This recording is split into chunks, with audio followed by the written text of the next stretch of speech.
Pledge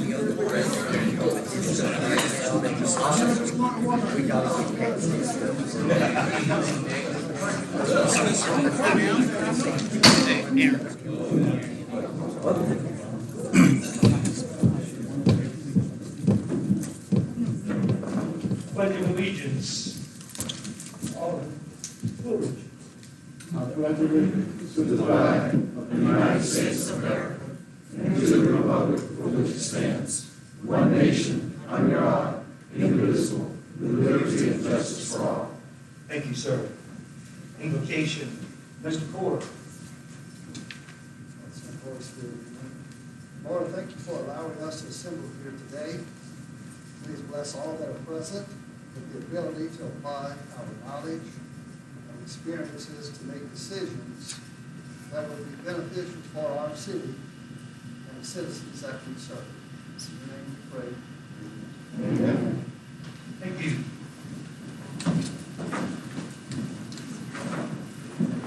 All right, roll call, Madam Clerk. Jeff Bell, Here. Brad Ford, Here. Clint Prater, Here. Bob Coleman, Here. Vernon Martin, Here. Stephen Primo, Here. Sammy Reggie, Here. Jim Stringfellow, here, and Byron Woodridge. Here. Thank you, ma'am. There are no agenda minutes.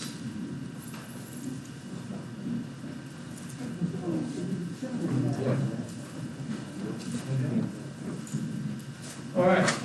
Before we begin our public hearing, I asked Dr. Tina Stefanski to join us. I was on a conference call with the White House staff today, and they gave us a lot of information. Of course, we weren't able to talk like we usually do in a conference call. It was only a listen to only. So, Dr. Tina Stefanski, thank you so much for coming. If you could, come share some messages for us. And where would you like to stand? Right there at the podium. Let me know. Microphone.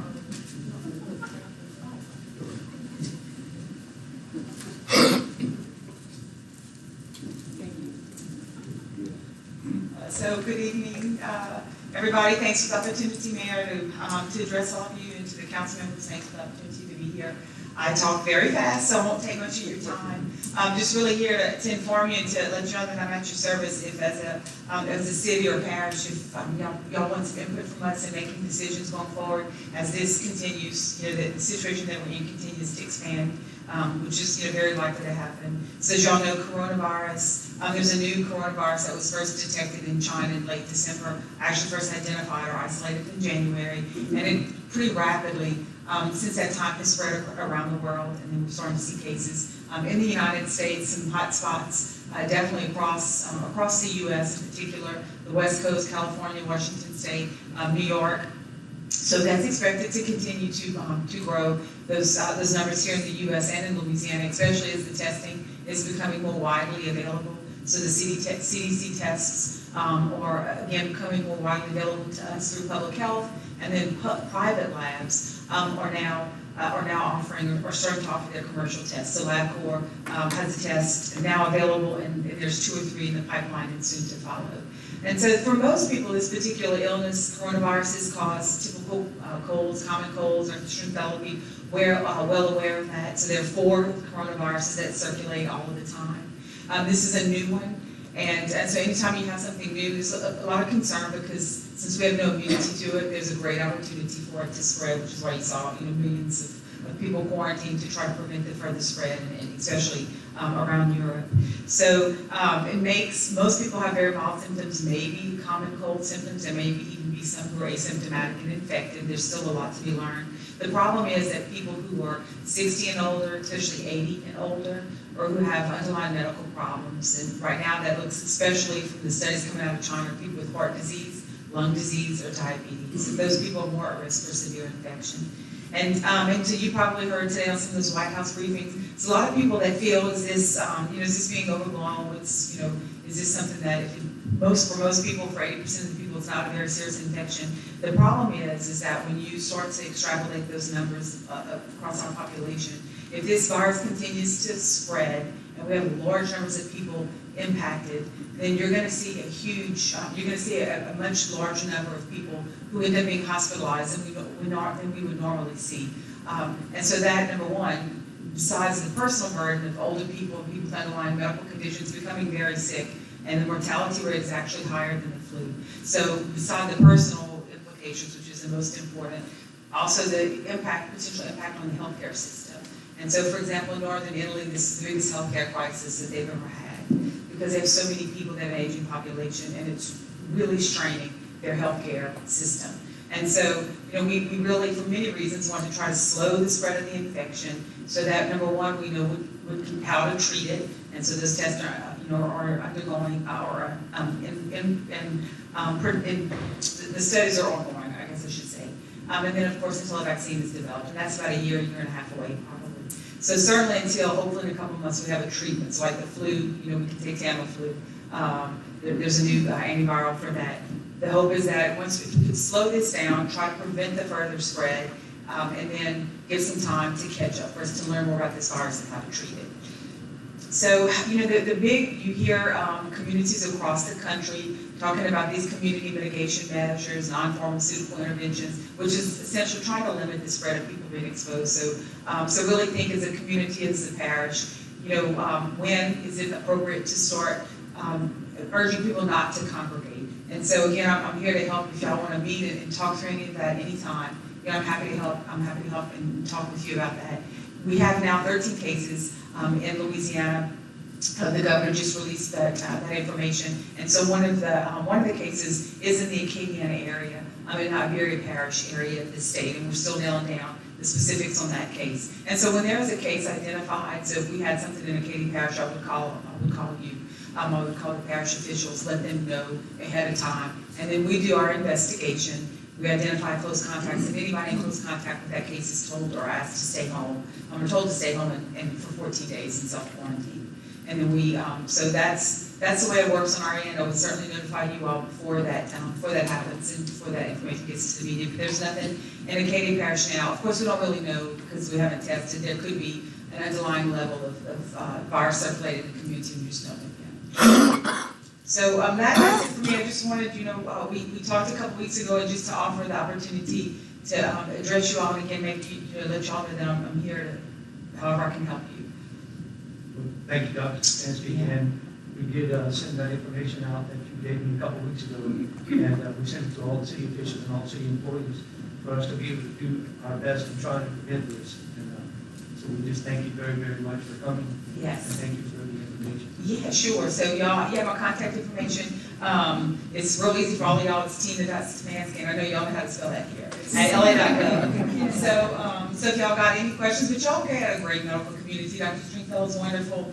I was telling them the Acadia lab here. I was just on the phone with Chris, who had some questions about how to help the medical community here.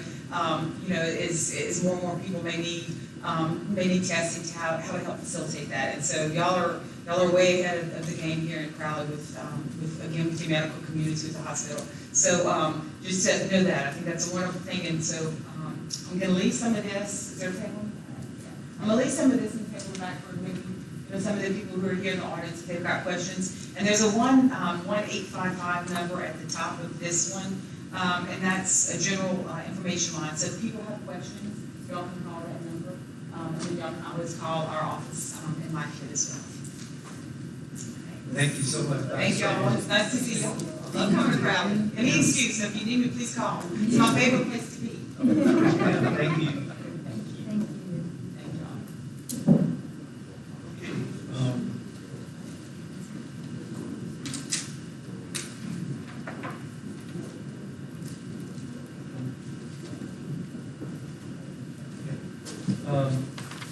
Right on into public hearing. So we'll open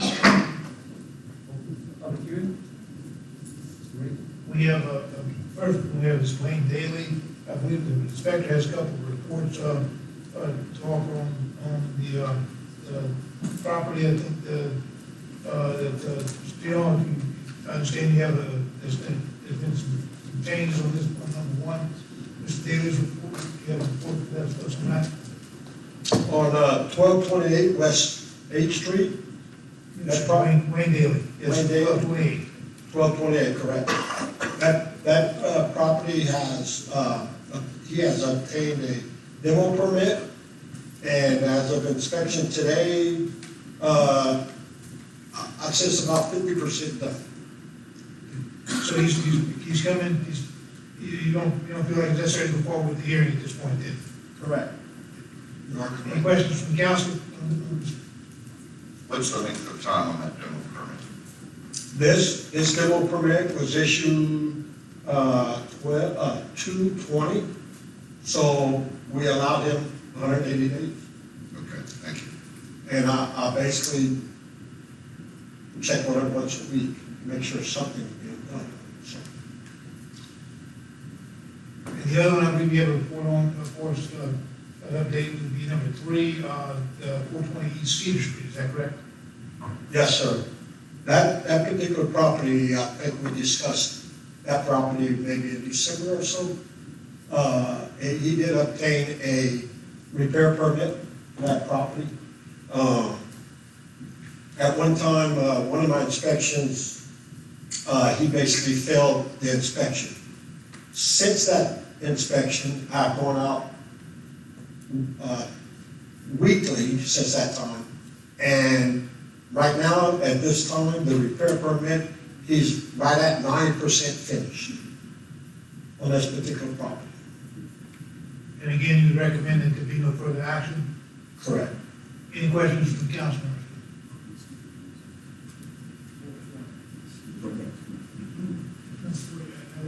One, number 3. Thank you, Mr. Inspector. Move to number 2, condemnation property belonging to Jason Monts. This is condemnation property belonging to Jason Monts. Bearing municipal address of 907 West 10th Street. Is anyone here for Mr. Monts at this time? Mr. Monts, you want to come forward, please?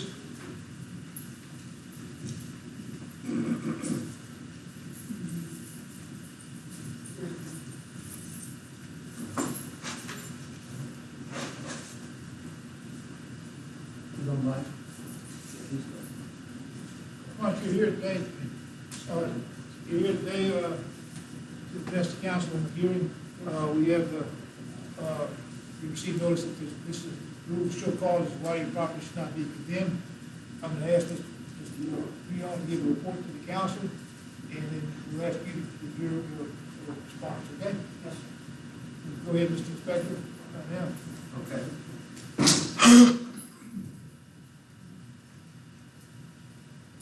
Yes, sir. Go ahead, let you go ahead and give a report of condition. Oh, okay. Okay, on this particular property, 907 West 10th Street, if you remember approximately a month ago, it might have been in December, a couple of months ago, this property was actually underneath a different owner. When we sent the violation, during that time, it actually changed ownership. And the ownership was to Mr. Jason Marks. At that particular time, we reissued violation on that property. He came in within the 15 days to obtain a repair permit on that property. Him and I had, Mr. Jason and I had conversation, and I basically said, there's gonna need to be more than that on the repair. Remember that conversation? He came back, and that's the one that we had discussion, the figure that we had discussion last committee, came back with $8,500. And that's where we're at right now with this hearing, to actually pursue to continue for condemnation. And he's here to speak on behalf of that issuance. Has there been any work done? Has there been any work done on the property? No, it hasn't, but he, It's not, and, no physical work. no, not a physical. Sir? Okay. Okay, Mr. Watson, you break the property, you dollars to receive notices about this month.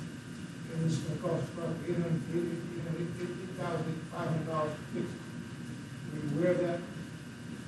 That's the amount that You're right, yes, that's the amount that I understand, that that the inspector says is the minimum that it's gonna take to do this. I understand that, yes. So, Yes, sir, I understand it. yeah, you obtain the permit, but you haven't done anything on the work, is that right? That's correct. Want to explain it to the council, why you're not doing the work? Number two. Number two is what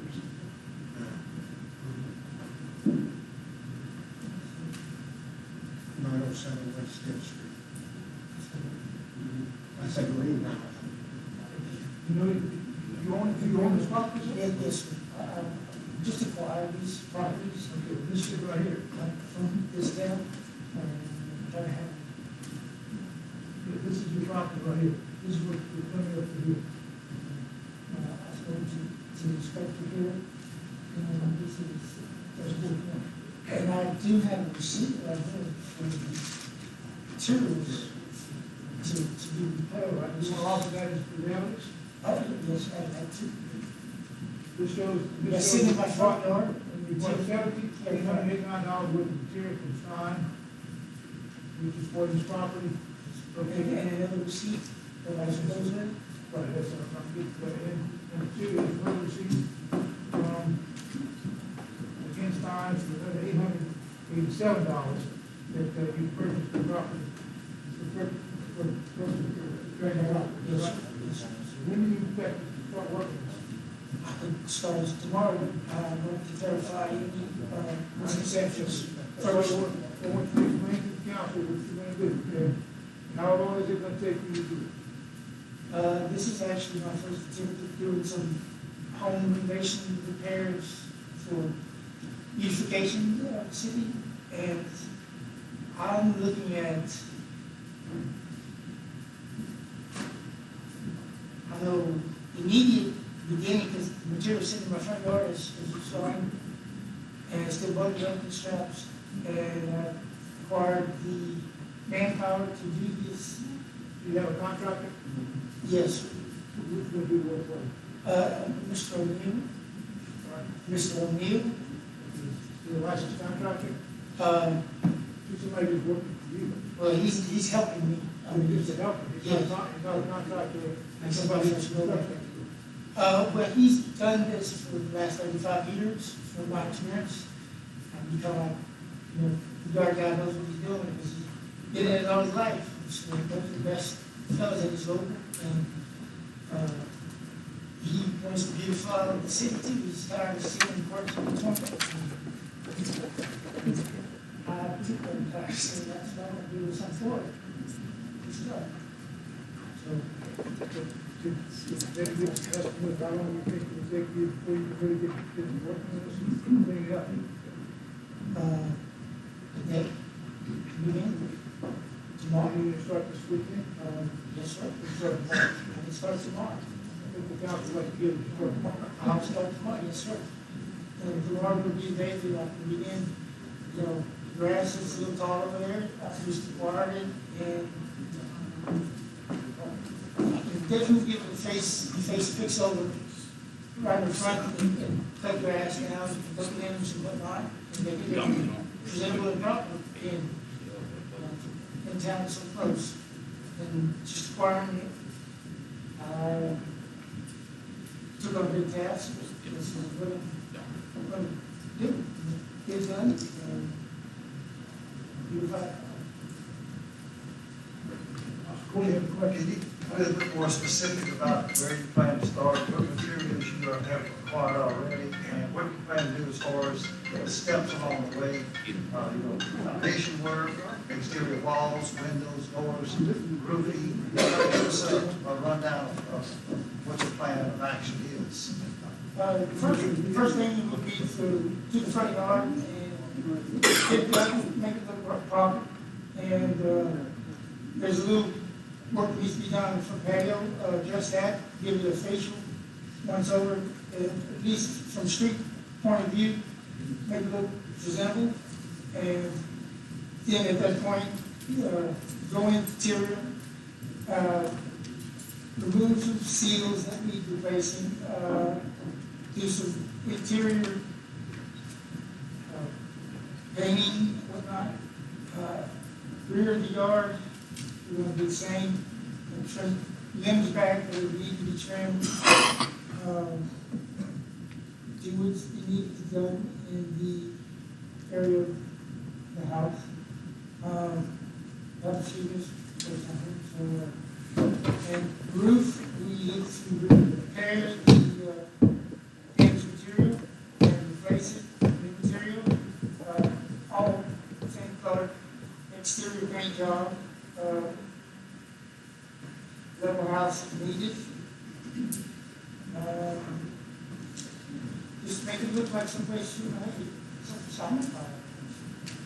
I just, want to understand that, let's say the code for inspection purposes, it has to be habitable, meaning it can't just look like it's okay, it has to be livable. Yes, sir. So, I appreciate your efforts to beautify it, but at the same time, we have codes and certainly electrical and plumbing, those have to be addressed too, which Mr. Duhon can give you all the details on. But as far as it goes, all electrical is still there, it hasn't been rummaged through as far as defaced and wires stripped out of walls and whatnot, it's still workable, and get everything inspected properly. If anything needs to be corrected, which I'm willing to do, because that's what I work for, is to turn it into some property that I own and make it like retirement for me as I grow older. And everything is on the up and up. I mean, windows are all still in place. Front door's still there. It's got a little blackness on the side, at the bottom, baseboard, exterior, no screw, it's going to be addressed. And like I say, I have a little crew, all our tools ready to go. This meeting is all I've been waiting on, because I don't want to bring a couple $1,000 worth of materials in and just have it walk off. So when I'm there, I'm there. If I have to put the point home, put a living security guard in, and if the city will allow that, make sure the material stays what it stays. And it'd be almost a 24-hour process if the city would like. I mean, I'd really be happy. Do you plan on residing there, or are you going to rent the property? This is pretty good. Where I'm at now, I might just decide to do that and make it where I got eyes on. Sure. Hands on this. And the reason I ask this question is we just don't want you to get through this process and stop and if not meet all the requirements that Mr. Duhon is going to set forth. And then we're back at the demolition, you spend this money to partially repair and have it completed within the time frame that the permit allows for. We don't want that to happen. How long is the permit for the repair?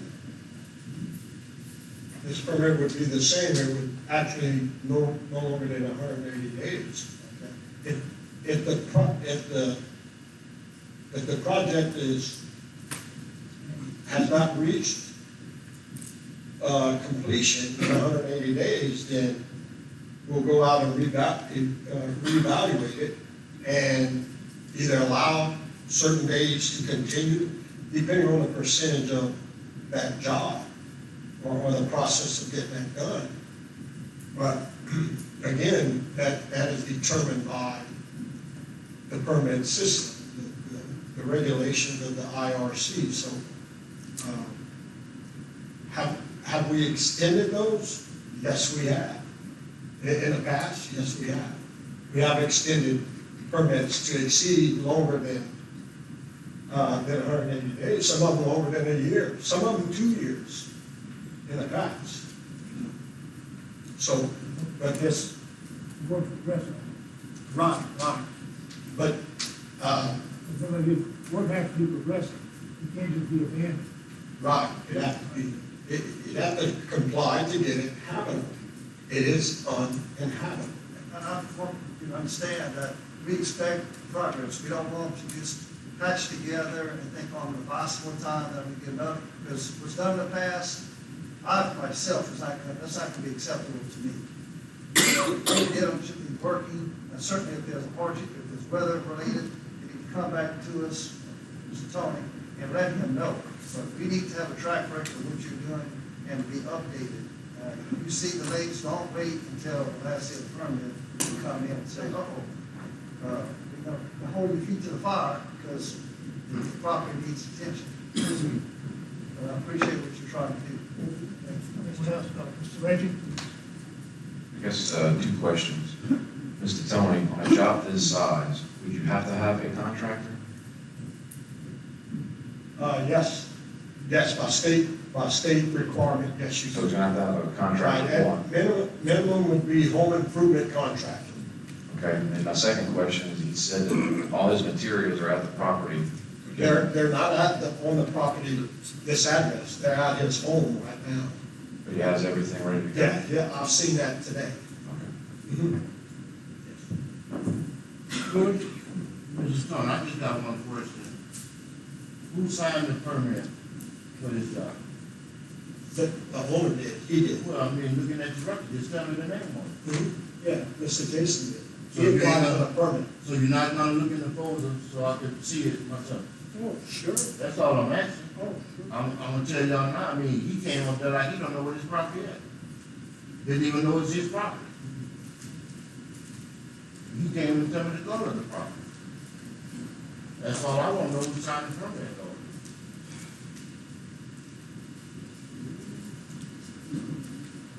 I did come up here, knowing me where the property was. I also purchased some other properties, and I've been from this town to Dallas, trying to I understand that. I'm location not of it. supposed to get out. I just, You just have a question and tell me. Oh, I asked. Actually, this is the building permit. It's not the application, all I have is the You have the building. permit, not the application. I have the permit, not the application, but I can't get that one. You can get, the application is not this far, the permit is. Yeah. Right. Anybody else? Martin? Great.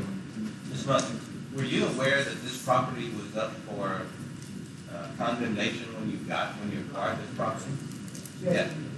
Yes, were you aware that it was up for condemnation when you acquired it? Because this was an ongoing thing, and it was kind of miraculous how this all came about, that we were gonna condemn the property, and then the ownership changed, so we couldn't condemn it. But I was just wondering, I mean, it was up for condemnation, and that wasn't made aware, you weren't made aware of that? No, sir, I did not know that that was the case. I just saw an opportunity and knew that I could do something to it.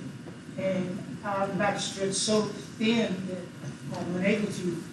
It would actually be my first attempts at improving property and owning property my whole life. So, no, sir, it was not made known to me that y'all had done that. Anybody else? Martin?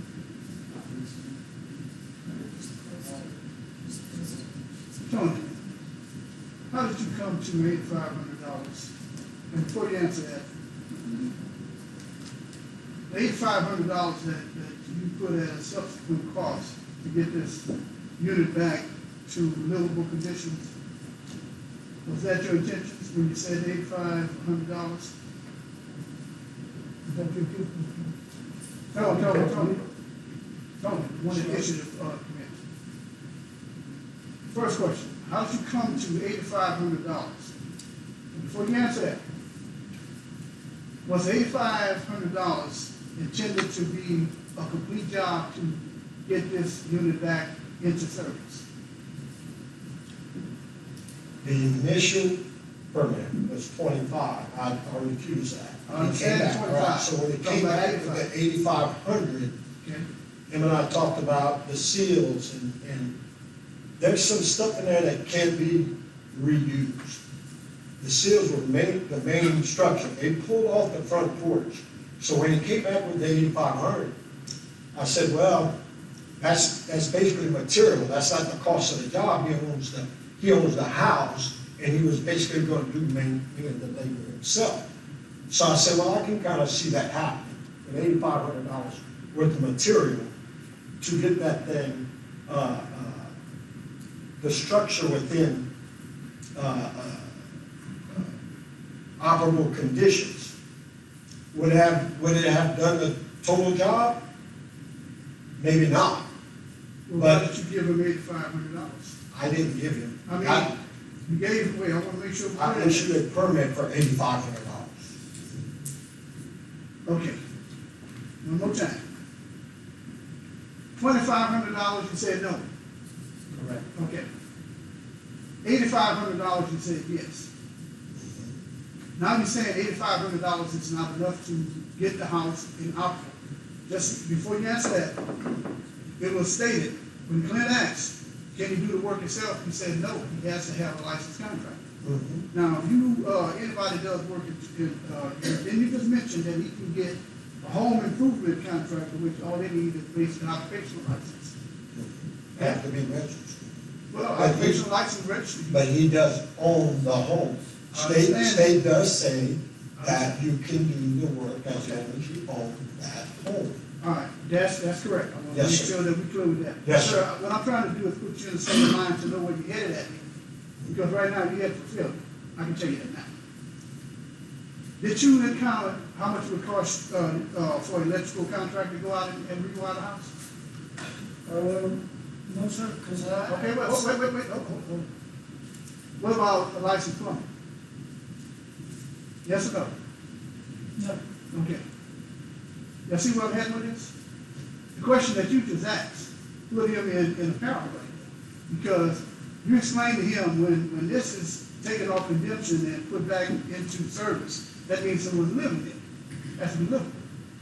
$8,500, I jacked up my mother's house and $8,500 went back up. Okay? And the fact that you wasn't told about the house being condemned. I'm trying to find out how we're gonna hold this person's feet to the fire when he don't have everything in front of him. You understand what I'm saying? Before that permit was given, and now my colleague just asked for a copy of the, what you had asked for, who signed the permit, it can't be found. Oh, I don't have it in the file. Well, yeah, that's what I'm saying, but right now it can't be I found. have the permit, but I don't have the application. I do understand, but what he asked for, you don't have right now. In front of us. Okay. I think we need to look at this in a logical way.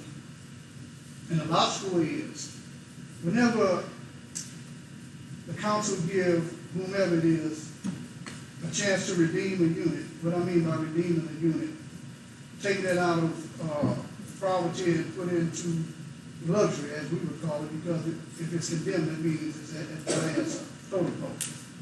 And bring it into livable conditions.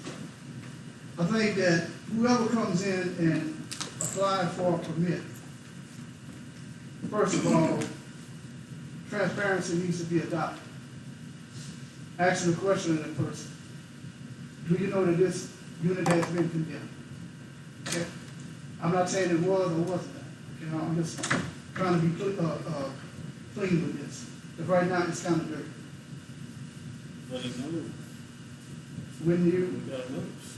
I'm He sorry? knew it was gonna be condemned, he got a notice. Then he came and got the permit. Understand what I'm saying? I'm going by what he said up here in the podium. Besides that, I have no We idea. never known it was condemned before I bought it. It's not before, but And that's what I got After you noticed, got- was after I bought it. he too was No, I'm trying to ask. Shouldn't whenever someone comes to get a permit to rebuild or whatever, rehab a home, shouldn't they have information or a bid from contractors such as, whether it's a licensed electrician or licensed plumber, should be added into the total project? As homeowner of my property. No, I'm talking to our inspector. Yeah, I'm just trying to make sure from here on out that everything's clear. Usually during the process when they come in with the application. Right. Okay, they're asked, or who the owner is, we have to verify the owner. Go through that process of reviewing for, let's say, the repair. Okay. New construction's totally different review compared to repair. Well, I'm aware. So, most of the time, they'll put that figure on their valuation, that's on the Right. application. When that valuation gets on the application, usually it includes if there's electrical plumbing, not in all cases. Well, that's what I'm Because saying. they'll sub that out to an individual sub. I understand that, but Tony, I mean, from this point going forward, I think it'd be a lot cleaner for everybody here if a person come up and tell us that, okay, I'm just using your number, $8,500 would put that house back into service. Is that what you were thinking, $8,500 would put it back into service? Pretty close. Okay, you see what I'm saying? In other words, look, I'm not going against anything that was done here because like I said, units being fixed, I have no problem with that. But I think from here on out, I know, being in the housing business and Jim can verify, anytime there's a bid to be done, everything is taken into consideration. Whether it's dirt work or whatever. What I'm saying is that we need to let citizens from here on out know that, because they thinking, well, I'm gonna take this condemned unit, and all I got to spend is $8,500. You know, I mean, it is what it is. If you're a layman's on to it, you don't understand what a carpenter costs per hour, what electrician costs, what cabinets cost, whatever. So I'm just saying, in the future, it'd be a lot cleaner for everybody if the persons that come in to get a bid a certificate or whatever it is, to redo a unit, rehab a unit, just let them know what they think. Because it may be out of their range. You know what I'm saying? So before they get a permit and make a promise to this council, and then all the work and money that they put into that, we turn around and tell them, no, you didn't reach your code, now you gotta tear it down. You follow me? You understand what I'm saying? I don't think that would be fair to anyone. And I'm not putting any blame on anybody. But I'm thinking if we're gonna do it this way right here, at least the person that comes in, they're gonna know what they're facing. And when we ask the question, when Tom asks the question, do you know how much it's gonna cost to get this up to par? You have those numbers in front of you. That's all. Let's see, I think Mr. Gunn said it first. Tony, will you be doing intermittent inspections? Will you be doing intermittent inspections? Yeah, I pretty much do that on most of these jobs that we bring up to the council. I'll try to stay on top of it. Yes. Thank you, Mr. Clay. Ms. Munson, I guess you don't know the history of this council, but this council has been pretty lenient with a lot of people, giving them 30 days with a subsequent inspection. So my question to you is, would you be in agreement, if this council, if my colleagues agree to it, that we give you this permit and we don't do the condemnation with the understanding that in 30 days, Mr. Duyall's going to be there for sure, looking over that property. He's going to report back to this council. If he's not satisfied that your structure is not safe and you haven't made progress that satisfies him, then the condemnation will go forward immediately. Are you okay with that? Yes, sir. Okay. Well, that's a possibility. Of course, my colleagues and I have to discuss it, but we've kind of set precedent that we've done that for other people, and I really feel sorry. I think that you got involved in something that you probably, evidently you didn't know about, and so we want to work with you, and we want to be compassionate. So I think if you'll agree to that with that 30-day inspection, but understand when Mr. Duyall goes over there, if you haven't made a lot of progress in 30 days, condemnation goes forward immediately. Understood, sir. Okay. Thank you. Well, Tom, this is a question to you. Hasn't a permit been issued, and if so, what takes precedent? This, or, and what Cliff's talking about, the 30 days, or does the 180 day take place? well, one of the problems is that this all took place concurrently. And the last council meeting, we voted to go forward with the hearing, even though the permit had been issued, because it had been issued to Mr. March, rather than to the previous owner, because the previous owner transfer it to Mr. March. This is one of those complex issues that I think whether you're bringing it up, in terms of condemnation, you can put in, you don't have to condemn the property. You put in conditions that would trigger not an immediate condemnation, but an actual, response. He has to meet certain criteria, to do this. I think you may want to do that, but that'll be a debate later in the meeting. What you're hearing right now is the facts. And I think we're getting more into debate, so we need to move this part of the discussion, I believe, to the debate as to how you wish to handle it. If someone offers a motion to condemn or not to condemn, okay? Thank you. Mr. Musk, is there anything more you'd like to say? Yes, I asked the, I'm sure the council will help me out on this. This is my first endeavor into this type of work. Although I am a fabricator welder and do know material as far as the welding aspect, but to measure and all that, and that will be on site. And living there or not, my own place, but I will get this.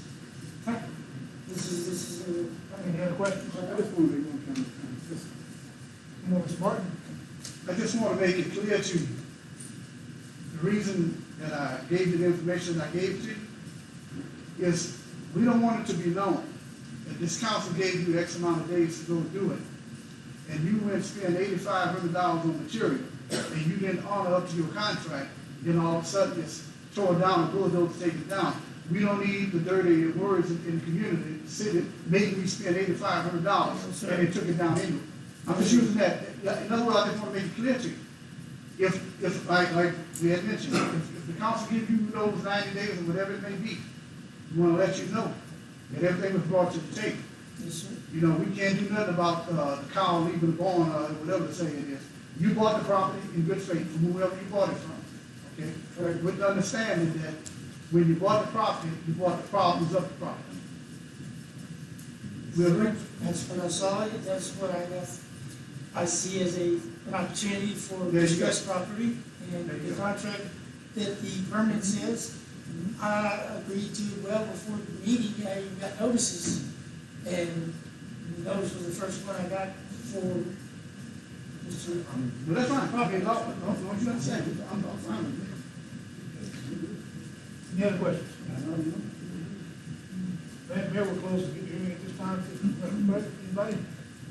Mr. Mark, you want to wait till there'll be a decision later in the meeting to be considered? Yes, sir. Thank you, sir. Thank you.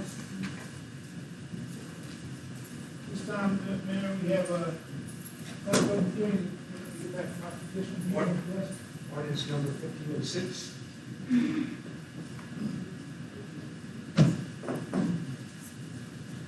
Next, public hearing for the ordinance 1506.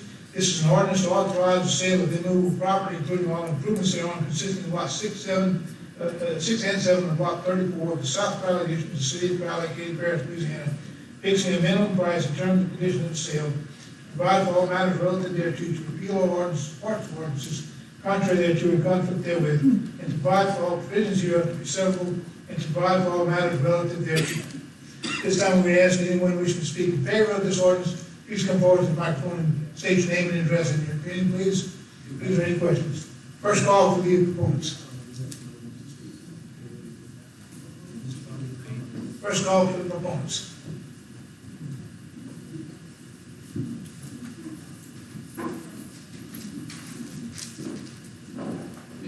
Push the button. You want to press this microphone? Is that good? Well, I appreciate you guys listening to what we have to say. I'm Robbie Tron, with Falcon Nationalists, my sisters. We both moved back here from Texas to run a family business. And so far, so good. Things have been going really well. And we're looking to expand the plant. And you guys obviously have a piece of property that's right behind us that would be perfect for us. We're landlocked where we are. And so all that I ask is, my ask is we want to purchase it. We're not here to circumvent anything or anything. We just want to purchase it the right way, do it the right way. We have plans in place, and the faster we get it done, the faster we can move on with our plans. So That's really all I ask. This was, it's the only rice mill in Louisiana left that's owned by the original family. So we're very proud of that. Hopefully our kids will be here. In order for our kids to be part of it, we obviously have to grow. She has 5 kids, I have 3, so we don't have enough business for 8 kids to run the place. So, but we're in the 3rd generation, and not many companies make it that far. Places like Tabasco are in the 5th generation, Canadian beans are in the 5th and 6th generation. That's what we want to do. In order to do that, we have to keep growing and doing things like this. So that's all we ask. Thank you, Robin. Second floor, Lawrence. Good afternoon, guys. So I've been here for several meetings listening to kind of the discussion around the potential sale of this property. And as of today, our board of directors of the Acadia Parish Chamber voted in support of the sale of said property. The sale would be a really true benefit to the community. I know some people think that the parking lot is probably valuable, but the company who's looking at purchasing this has been a true great corporate citizen to this community. Not only have they contributed to my nonprofit and other great organizations in this town, they've contributed to your very own Crowley Recreation Department. And will continue to contribute for many years to come, should their company be able to grow and expand. Parking lots, they really don't create jobs. I see why you guys want it. There's 20, 30 lots that might be there. But if you drive by it today, it's full of muddy ruts. It's currently zoned residential. There's no crosswalk to get across from said parking lot to the ballparks, thus creating kind of a hazard. And I mean, if there's a government-owned parking lot, which I work in one, you're supposed to have lines and designations and very handicap accessible pieces to it. None of those happen on this said piece of property, and it's currently zoned residential. So unless you're building on public housing, it really is excess property. And it has been for 15 years. I mean, Tracy noted a few weeks ago that it's been the same since the city purchased it 15 years ago. So on behalf of our chamber, we really do ask for your support in selling this property, and hopefully when it does go to bid, that Mr. Traum can get it. Thank you. Anyone else? Yes, hello, I'm Lee Lawrence, 4th generation Crowley. Came back to town, and I've kind of observed much of what's going on this process about the property. Let me say, I'm on the Mayor's Recreational Advisory Committee, and I'm a very strong supporter of baseball in Crowley and what the plans are in the future for baseball. However, I really think, and I think you know, that agriculture is the lifeblood of our community and our parish. And we are so fortunate to have our 2 rice mills. And I just think it's a no-brainer to allow the rice mill to expand onto the city property. And I think there are other accommodations that can be available for parking. Driven around the property, there's a lot of space behind the back fence of the Miller Stadium that could be converted into parking. Probably would need a fence or a barrier to keep balls from falling on the cars, but it looks like there's plenty of space there. And I just think that the rice mill, the rice industry, what we have economically is the lifeblood of our town, and we just ought to do it. Thank you, sir. Evan, final call, anyone else wish to speak in favor? Hi, guys. So I spoke on this, in favor of this each and every time. So I was actually doing some research and talking to Robbie, and doing some economic research on it. So I think Robbie said he's gonna hire between 5 to 10 people initially. So even if you take 10 people at an average salary of $30,000, that gives you $300,000. $1 will circulate 7 times in the community, so it's $2.1 million circulating in this community, doing something for this community. And I don't know about you, but these days, especially now, especially how the stock market and oil prices are dropping, I think we do need 2.1 million circulating. Thank you. Third and final call. Hi, my name is Keeper Cobalt, and a lot of people think I'm a Yankee, which I am, but my grandfather and my uncle both worked their entire life in the rice mills. And between the 2 families, they shared 1 car, and they got to work because they walk there, and still today that I noticed, and I've talked to Robbie about this, that a lot of people walk to work, ride their bikes. It provides people a place to work where like they might not be able to walk to Walmart. It's just not convenient. I just want to bring that part up about it's great for the economics of the community and stuff like that, but like people need a place to work, and this place provides that. Thanks. Third and final call. Third and final call. Anyone else wish to speak in favor of the ordinance? See no one? Now we go to the opponent's first call. For anyone wishing to oppose this ordinance, come forward and state your name and address, please. First call for the opponents. Second call for the opponents. Third and final call. Anyone wish to speak against the ordinance? Anyone from the council wish to make any comments or have any questions at this time? Okay, something just brought up. Let's sit it up.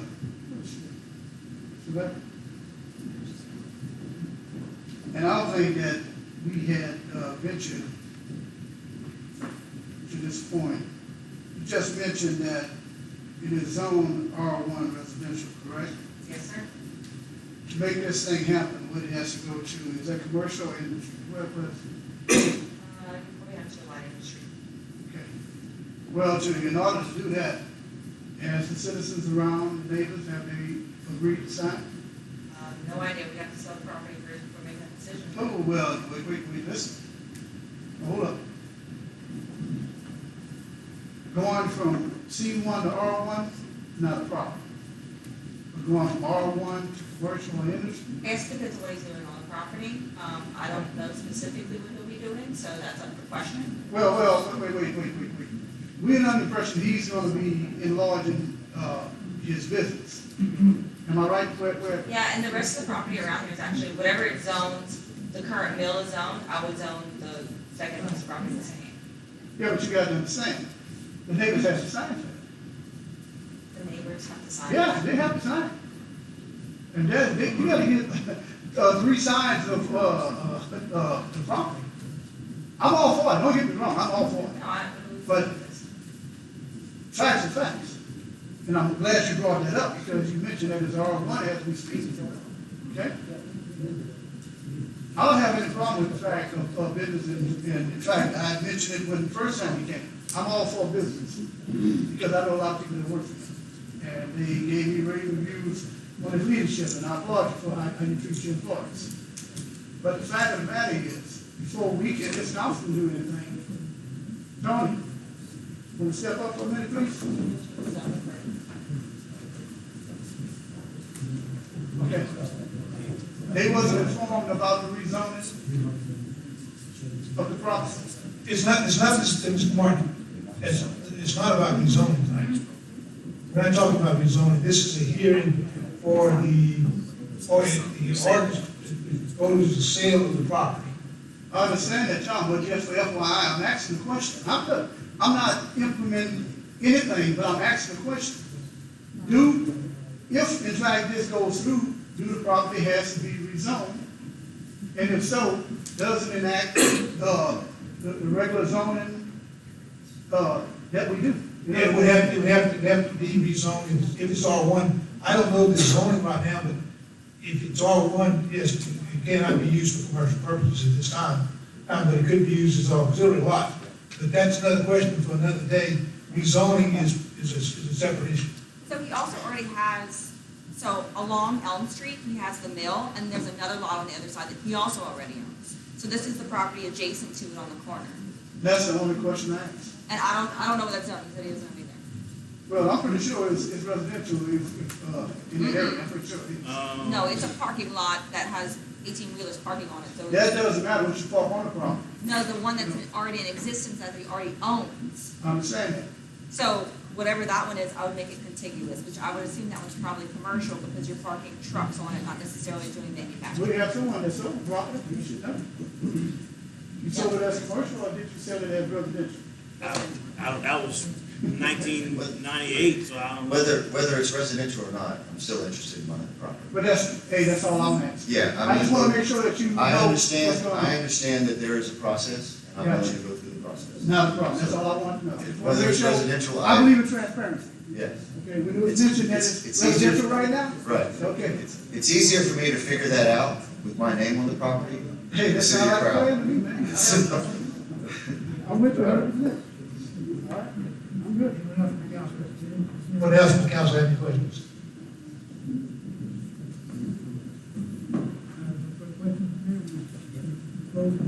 There are no further questions and comments. We'll close the hearing and do the regular agenda.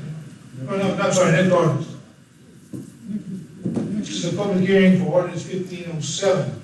This is an ordinance to amend and reenact section 3-2 of article 1 of chapter 3 of the Code of Ordinance of the City of Crowley, to add section B thereto to provide for the authorization of a special event permit for the sale of alcoholic beverages in or on premises located within 300 feet of a church, synagogue, library, playground, or school when a special event permit is issued under the provisions of section 3-20.1 of this chapter in accordance with all the limitations, regulations, and restrictions therein, and to provide the ordinance shall become effective immediately upon adoption, to repeal all ordinances, the parts of ordinances contrary thereto in conflict therewith, to provide for the provisions hereof to be severable, and to provide for all matters relative thereto. Again, we'll go through the same procedure. Here, at this time, we'll call for the proponents. First call for a person who wishes to speak in favor of the adoption of this ordinance. Come forward, please. Mr. Morris? Sir, I'll be brief. I just want to speak in favor of it. I understand that this is going to be applicable to Greetings from Levy Park, which has gone on for years and had beer and wine sales. I also think that there's some things at Redemptor School that I'm not familiar with that may be impacted in terms of fundraising. In terms of the churches, I'm not officially here to speak on behalf of the Methodist Church, but we're right across the street from Levy Park. And I will tell you that last year we gave $1,000 to support the event. So it's not an issue at the Methodist Church, and I'm sure the same is true of the Presbyterians, because our community just really loves that occasion. And it would be most unfortunate if one of the fundraising aspects of it, namely the beer and wine, was not able to take place, because it would probably put a real dent in the ability of that function to go on. We've had just a great series of years, great series of performances. It's one of the cleanest, nicest things that happens in Crowley around music. It's not, well, I won't go there. But it's just been a very nice family event. Folding chairs and blankets and little booths and so forth, and we'd hate to see it go down. Thank you. Is there anyone else? Second call for the proponents. Second call, Chief. Yes, sir, I'll come this way and take off one hat and put on the other. As pastor of First Presbyterian Church, we were approached many years ago by Greetings from Levy Park, those organizers of that event, asking us if we had a problem. And of course, we said as long as, church properties are not torn up and, a lot of litter left on the properties, we wouldn't have an issue with it. And I kind of concur with what Mr. Lawrence said, but I can kind of speak officially. That it has been a wonderful event, especially for that area. It's been very family-oriented. We've never had any issues, and of course, switching as chief of police, we've never had any issues of crime or events at that. So it's, having just that permit just kind of helps to continue that function, which again, as Mr. Lawrence was saying, was a great function in our area. But again, as Presbyterians, we had no problem with it and still don't. So thank you. Anyone else this time?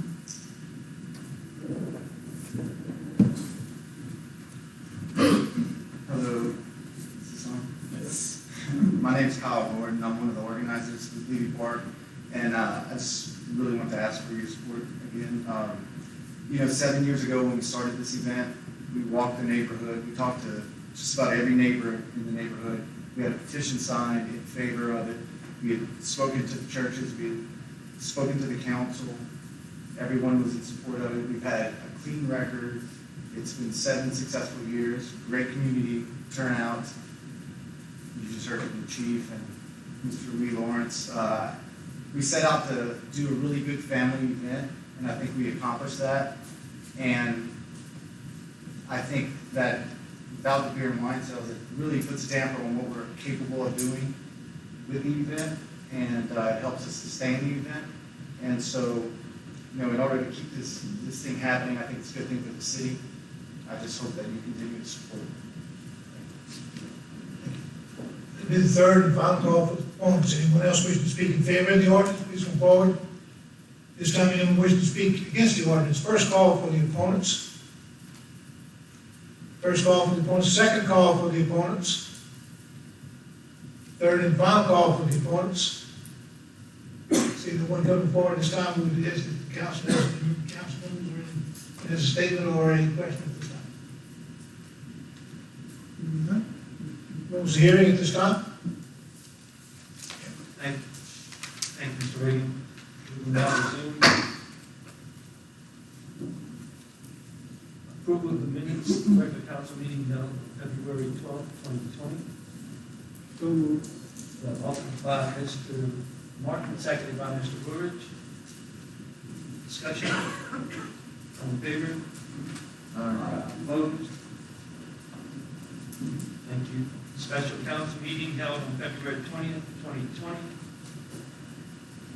Motion. So offered by Mr. Woodridge, seconded by Mr. Craig. Discussion. All in favor? Aye. Thank you. Okay. Under the sales tax chart, Dave, thank God, we have another little increase, 3.27. And thank everyone who shops Crowley, and thank everyone who supports Crowley very much. Move on to the user fee chart. It is a very, very slight increase, not even quite 1%. Hopefully we can hold her off.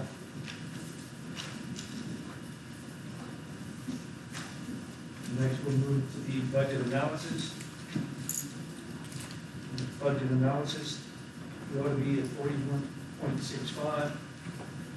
And there are a few, you'll see the asterisks. Those are numbers that are due to high audit fees paid in September. And there are some other entries that need to be made, which will balance that out whenever those entries will be made.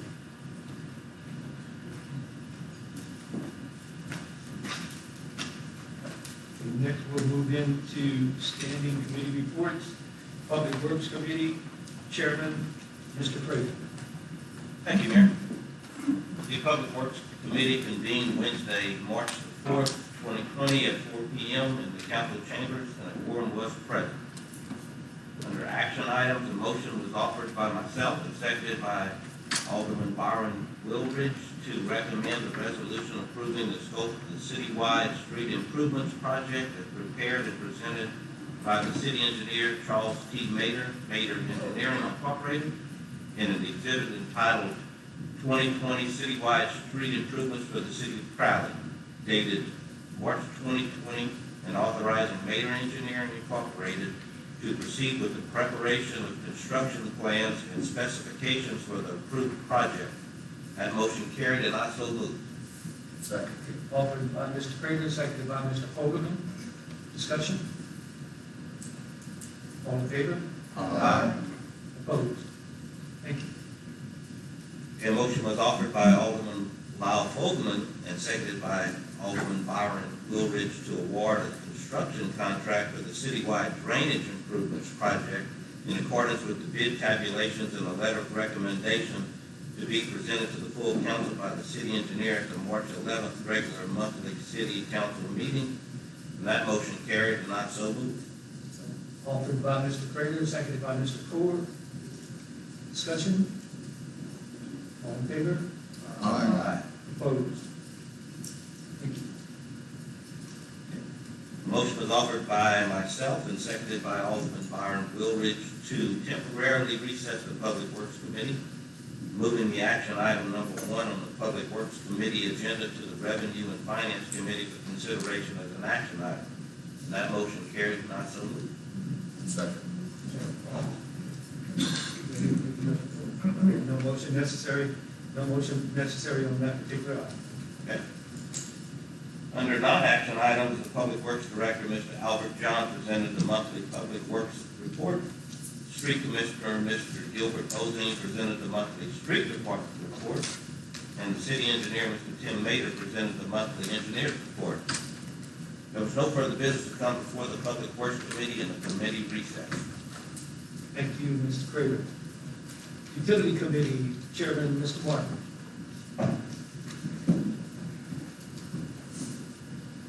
Thank you. Utility Committee convened on Wednesday, February 5th, 2020 at 4 p.m. in council chambers. Everyone was present. On the action items, the motion was offered by Alderman Sammy Reggie, and seconded by Alderman Clint Crater to adopt the MWPP resolution for December 2018 through December 2019 annual report. Motion carried on that, not so moved. Okay, offered by Mr. Martin. Seconded by Mr. Prager. Discussion. Ms. Stringfellow. Thank you, Mayor. I just wanted to point out our dates are wrong on this committee. It says February 5th. It should be March 4th. Okay. So no.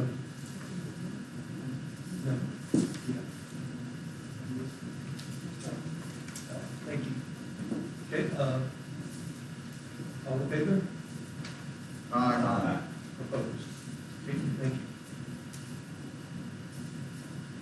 A motion was offered by myself. Wait, I'm sorry. That is? I apologize. That is a roll call vote. I'm sorry. All right. Go ahead, Madam Clerk. Jeff Lavelle, Yes. Ray Ford, Yes. Clint Crater, Yes. Lyle Copeland, Yes. Vernon Martin, Yes. Stephen Primo, Yes. Sammy Reggie, Yes. Kim Stringfellow, Yes. and Byron Lewis. Yes. 9. Thank you. It does pass. Next. Go ahead. So, point of order. Did everyone read the second?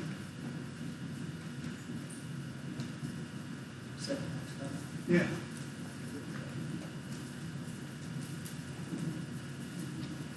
Okay. Just want to make sure. All right.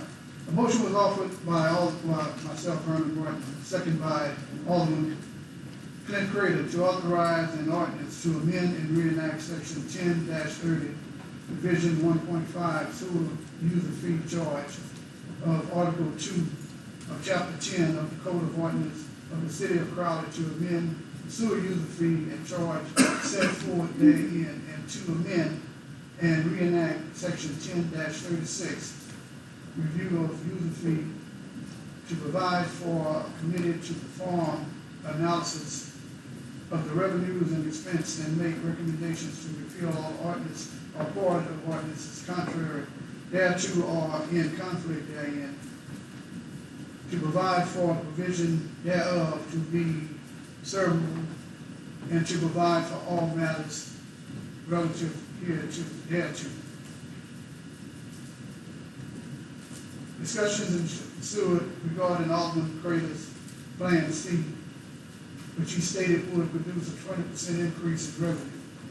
The original motion was amended by myself, Alderman Morton, and seconded by Alderman Clint Crater, to recommend amendments to section 10-38(1) and 10-38(2) to substitute the user fee therein as follows.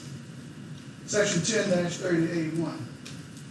Base user fee of $13.20 per month for the first 2,000 gallons or less of water discharge. Section,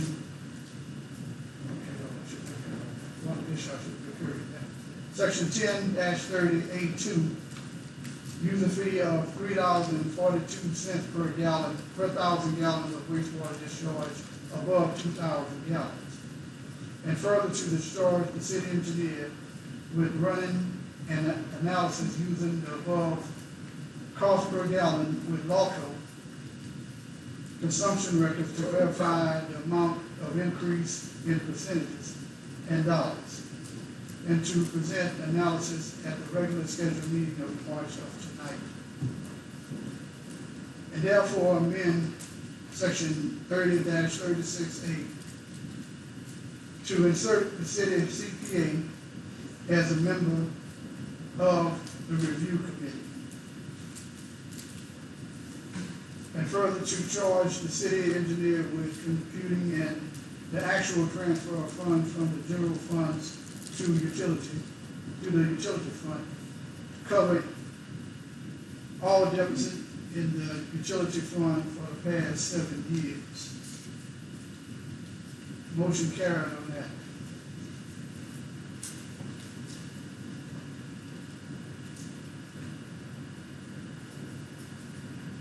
Motion carried, did you move?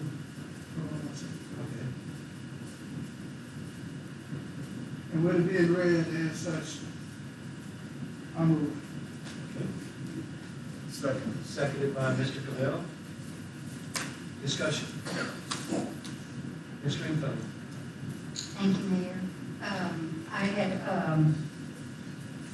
did put in the CPA, or requested the CPA be put in, and I also had discussed with Mr. Reagan regarding, we do have the chairman of the utility and finance chair in that committee. In their absence, and maybe we could just go ahead, if we pass this tonight, put that stipulation in, that in their absence, those chairmen have the co-chair or someone from those committees be present in that discussion.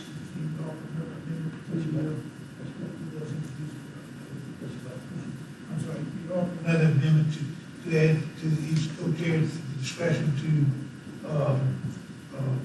designate a member or the co-chair or another member of the committee to attend the review. Yes, sir, but I would make that motion. Yes, I would make that motion, but I would like for it not to, for us to back up another month on that. We're talking about, Mr. Martin made a motion, he's offered that. If you want to make a motion further, that's certainly appropriate and relevant at this time. And it's germane, again, it is a germane issue because it deals with what is on the table tonight. And I would also like, if while I'm amending it, the motion, if I may, I would like to have a quarterly report, just like we get the sewer user fees and the tax report. If we could see the amount in that fund, if we could do that. That's not part of this section, that would not be part of these sections, part of the report, because it's talking about That might be something we and said. I think that would be something that the mayor could do as part of the mayor's report, have a quarterly report each on the utility fund. I don't think you need to have an ordinance, and it would not be necessarily in sewer user ordinance. It's more budgetary type thing, but it is information that's relevant to the user fee, obviously. Right. Just for that. I think that could be handled with the mayor's report. Just so that we make sure that sinking fund or that utility fund, that enterprise fund, it stays built up and, that is there. We have a second. We have a second already. Cheers. I need a second on the second by Mr. Core, I'm sorry. All right, discussion on that. Mr. Cavell. Mr. Mayor, I have a prepared statement I'd like to read. We're talking about Just for what her motion We're is. talking about her motion, I have to amend this. I'll wait for the President, back to the amendment. All right. Go ahead, Mr. Martin. Just for clarity, Kim, is what you're saying, if the chair can't make it, the vice chair is an official member of the committee? No, it's not quite that, it's not an official member. It says if the chair can't make it, the chair is authorized to have the co-chair as his designee to attend in his place instead, his or her place instead, or another member of the committee. So it's up to the code, it's up to the chair, he or she could not, as I understand what you're asking for, it would be up to the chair and person to authorize another designee on the committee to attend, either the co-chairman of that committee or another member. Yeah, but also, I mean, I understand what you're saying, but from her words. That's her motion. I'm trying to explain, that's what her motion is. Right, but that person would have to be designated as an official member because that person would have a vote. So say you would, the chairman of the committee is the designated person to attend the meeting. Right, and if that chairman. Or in what she's asking, could we add language to give the authority to the co-chair to extend the designee, okay? So the chair would have to make a designee. Yeah, but no, If he or she is not gonna attend, that person would then be the designee in the stead of that. So you don't need, we can't name who that would be at this time because we don't know that. So it's a discretionary matter. Yeah, but listen, what she's asking, I chair utilities, okay, if I can't make it, my chair is going in, okay? If my chair represents me, my chair should have an official vote. So that's the purpose of her ordinance, that's the purpose of the amendment is to have an official designee in your place instead. Yeah, but for the language, make sure that that official designee has the power of a vote. Anybody can sit in to anybody at any time. I think that as a designee, that's what you're saying, that you've got a committee, and you only have so many members on the committee, and you don't want to designate the co-chairman as another member of the committee. No.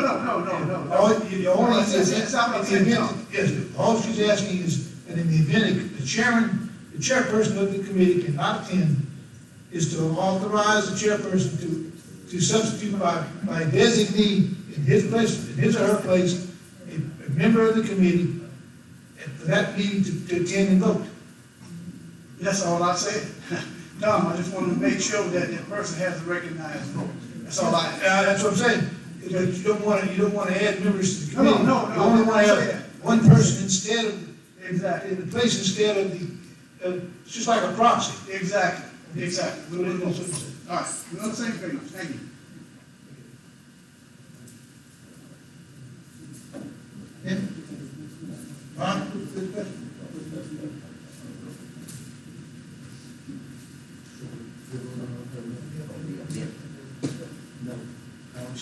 Is there any other discussion on this particular amendment?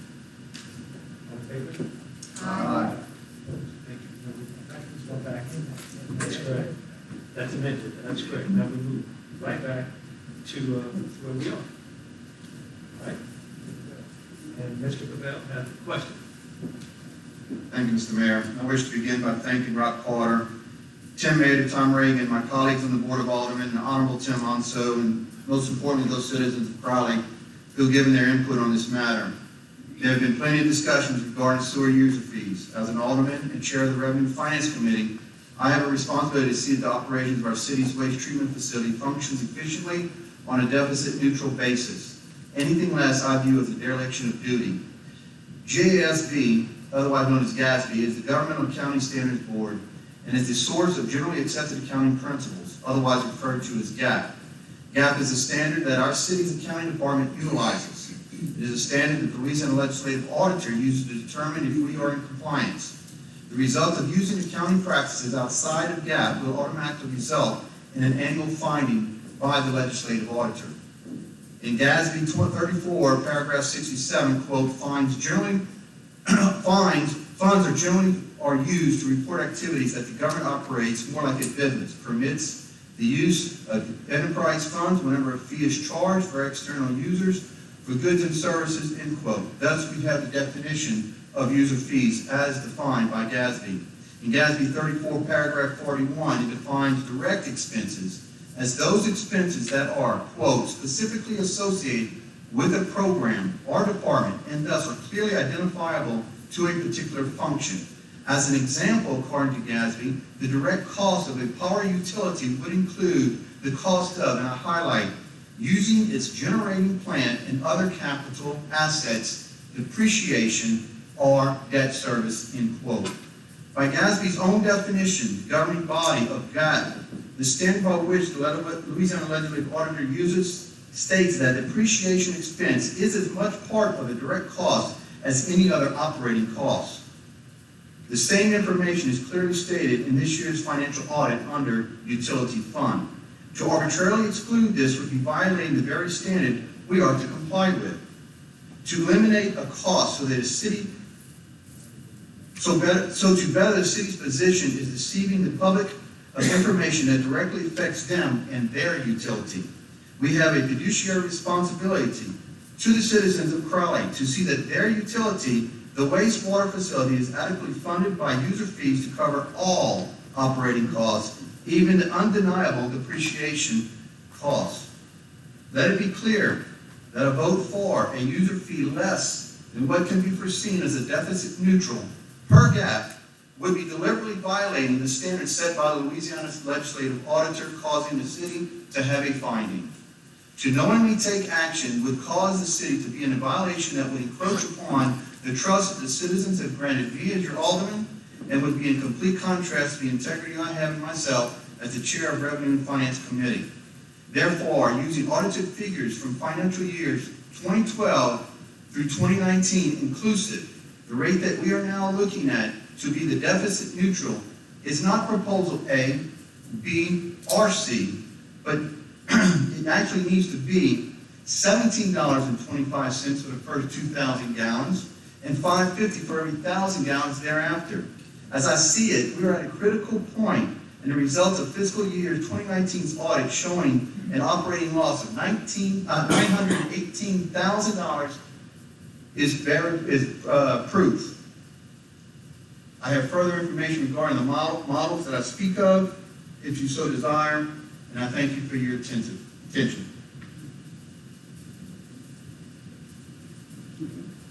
Any more questions? Mr. Martin?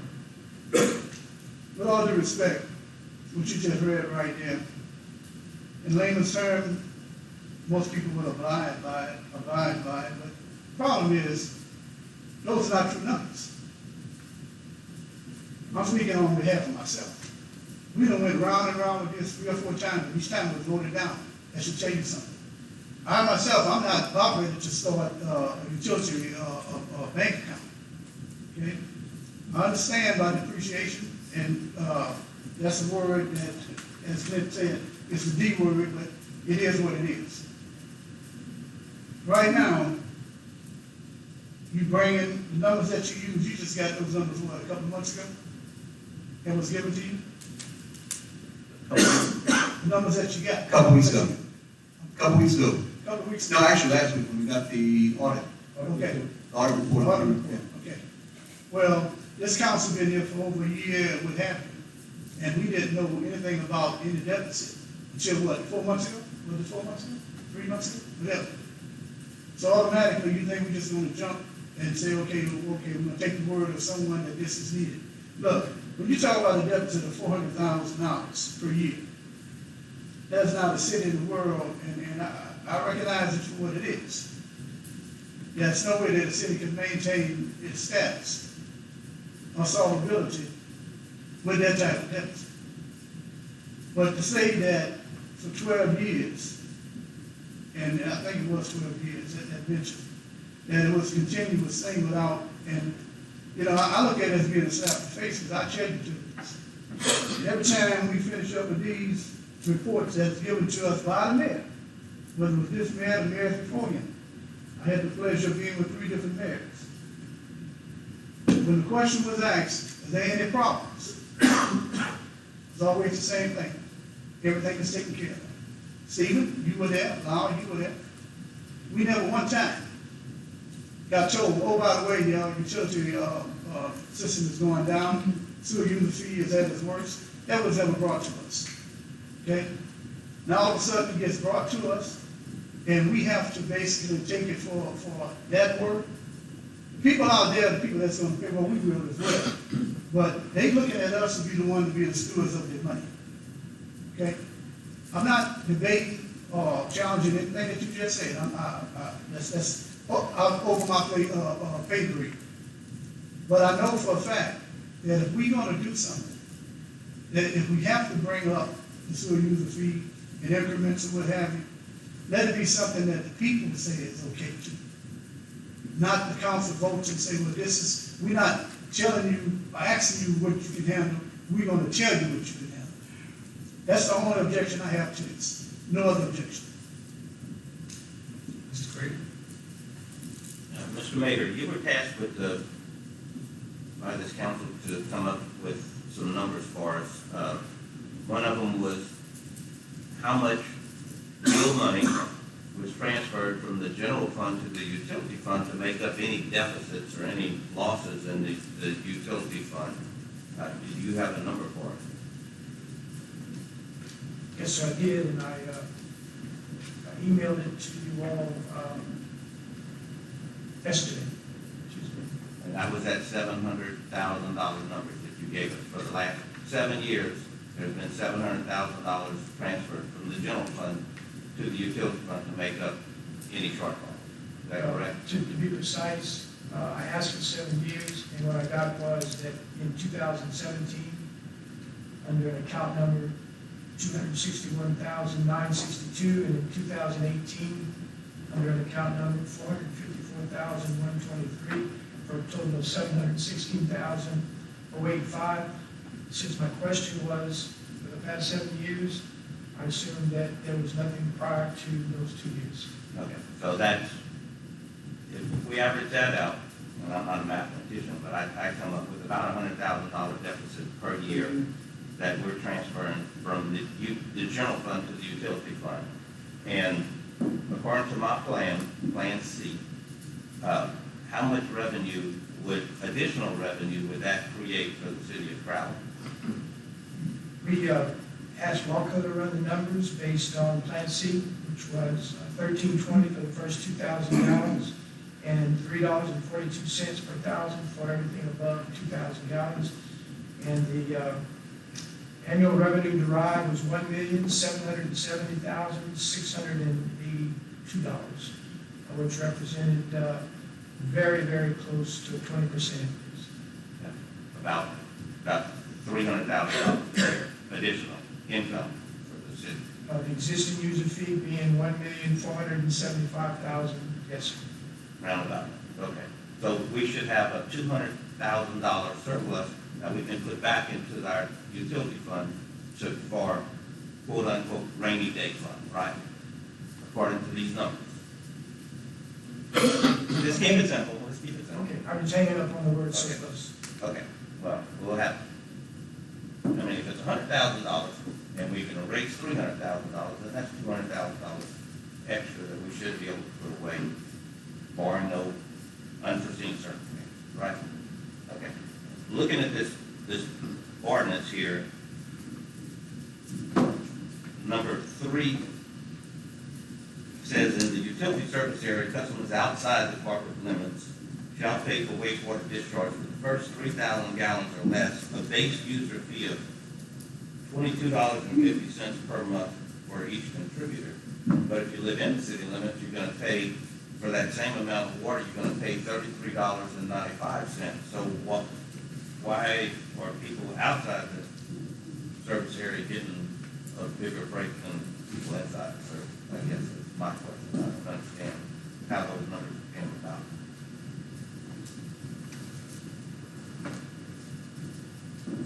Do you see what I'm saying?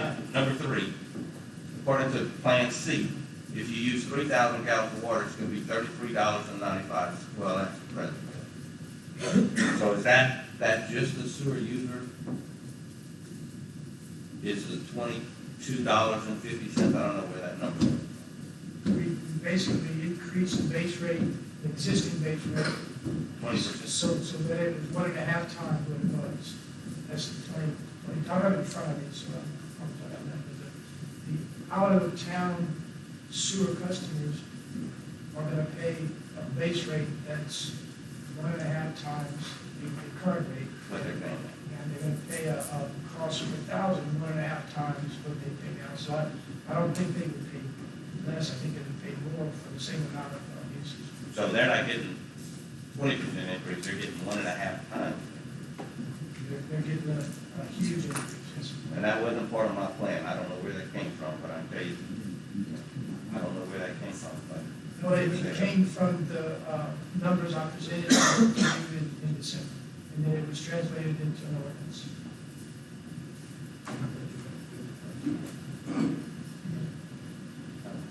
Bob? Mr. Vogel? Clint, you done? Yeah. Okay. I really don't know where to start with this. A lot of what Steph said is true in that we didn't know about this until just a few months ago, which really should not take the pressure or the seriousness off of this, because all the more reason we should be looking at this for what we're being told. You know, my thoughts on this are, there's no doubt that everyone sitting up here is extremely conscientious and very concerned for the well-being of the city. That is a given. That is a starting point. However, when you have professionals who are providing information and attempting to direct this council in a way that's in the best for all, ourselves included, I think it's a little difficult to argue with the professional, the auditor that we have, who I have been told was going to write us up this year because we have fallen into the negative territory, but didn't because he assumed we were going to address this issue this year. And Mr. Carter's here. If I'm misstating that, please come up and correct me, okay? We have Mr. Mader, who has worked with the city for years, who has studied this and has led at least my tenure on this council extremely well. And then Mr. Reagan, who is also a vital part of this. Well, I called Aaron this morning because I got this memo that Tim sent out that showed the $716,000 amount that the utility fund owes the general fund for just 2 years, for 2017 and 2018. And I asked her, I said, well, Aaron, nothing before that? You know what she tells me? In 2014, we had $900,000 in this utility fund account. Well, that explains right there where the money went and why we did not have to supplement it for 2014, 15, and 16, because on average it was $300,000 a year that we were losing with the sewer system, and with 2017 being $262,000 and 2018 being $454,000, we're currently down to $147,000 in this account. Well, and I was also told that there's some $600,000 piece of equipment at this septic system that is no longer working, that the men are having to do by hand. And there's the director right there, and he just nodded yes. You know, look, I well appreciate everybody's concerns for wanting to save our constituents money. But I think we as a council would be remiss if we overlook the obligation and the duty that we have as citizens and servants of this city to not take this very seriously. I've listened to all proposals. I'm not in favor of Plan C. In fact, I will publicly tell you I will vote against it, because when this city gets written up in the future, I don't want to be a part of it. I'll be able to say, I voted against it. I'm not so in favor of Plan B anymore, although I was when I heard it, and that's Mr. Cavell. I think he put a lot of time and energy into it. I think it's a very feasible plan, but I'm being told that the plan that was presented by Mr. Mader and Rob Carter is still $100,000 less than it should be, and it's higher than these two. So how can we elect, knowing what we know, how can we elect to do something that, in my opinion, is a violation of our obligation to serve and do what we were elected to do here? That's all. Thank you. Mr. Primo? I just want to go on record saying that I agree completely with Mr. Fogelman and feel the same way. Mr. Mayor? Just want to clarify that Plan B meets your ordinance because of the timing in which it was prepared. It's no good for what we just heard in 2018, 2019 fiscal year audit. It won't meet those standards, and Miles is correct about that, but it does meet the ordinance. Plan B meets the ordinance in the sense that it was prepared on the basis of the information that we had, which was an older audit. I would also like, oh, I'm sorry, Mr. Word, I did not see you. My question is, why we didn't get this information before? I'm saying you had to go to Aaron to get information and not a budget. It just doesn't make sense. But I made a few phone calls. I just did a little That's digging not the myself. problem. We're not supposed to make phone calls. They supposed to give us the information. I would like to go on But record. hold on. Yes, sir. So the next thing I got, we sitting up here for 15 months. This is the first time we ever heard piece of equipment going down at sewer. He get up there every month and say everything is fine with equipment, and then you gotta come up to here tonight and say something wrong with equipment at sewer? All right, first of all, and Tim, I'll let you speak in just a minute. First of all, I'd like for it to go on record that whenever I was notified as mayor by Mr. Rob Carter and his firm, that we cannot continue to go in this path, on this track. So that's whenever I came to the council, and I have the minutes on my desk, and it was in August of last year that I presented it to the council. And then we moved from there, and we engaged, and that's when Tim Baker began his quest.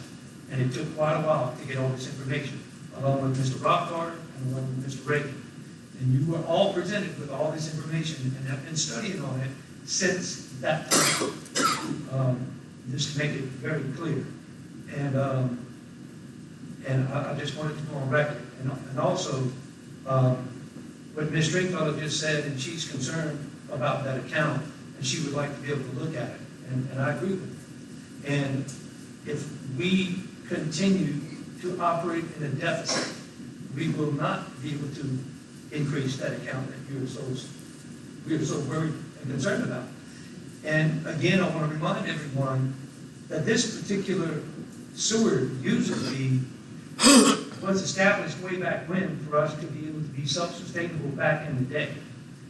And it is, I want to remind everyone that it is a necessity. It is a necessity. It's not a luxury, it's not a privilege, it is a necessity. Thank you. Mr. Gregg. In reference to the question of the piece of equipment that's inoperable, it has been removed from the whole, let's say, the part we're referring to as a conduit. It's a grinder. That piece of equipment has been not in service probably 10 years. So, but we never did use it. We had a basket put in. Why didn't we talk about it? Let me finish, please, Mr. Williams. There was a basket put in place prior to me even being appointed there. And that basket is removed from that hole. It catches solids prior to the pumps. As the solid, there was nothing there to catch that. It would clog the pumps or pass through the pumps, possibly blocking the main line to the system. Recently, with the gentleman, the guys that removed the basket, you're standing over an open hole that's very dangerous. I have to take that into consideration because I care for my guys that are there. We removed roughly, I'd say 100 pounds of debris. And it's manually lifted until we put a hydraulic lift there and it jammed. So now we're having to hand lift that, until we get it back. We got it back in service the same day, but it's just the idea of us having to do that. I spoke with Mr. Mayor about the piece of equipment, and we have looked at that. But $600,000. Personally, I feel that wastewater or the sewer system is left behind, and we can't move the system forward and stay within permit guidelines if we continue just to, as it was said, kick the can. That's all. Right? I don't know who's first. I mean, I understand everything you're saying, and you're right. My question is, it wasn't much allocated. That's all I'm saying. Mr. Mark? Okay. You can't make a decision on it. You know, what it is what it is, as I say. It's Rob Carter. Is that the name, Rob Carter? Is Mr. Carter here? You wanna take that podium for me?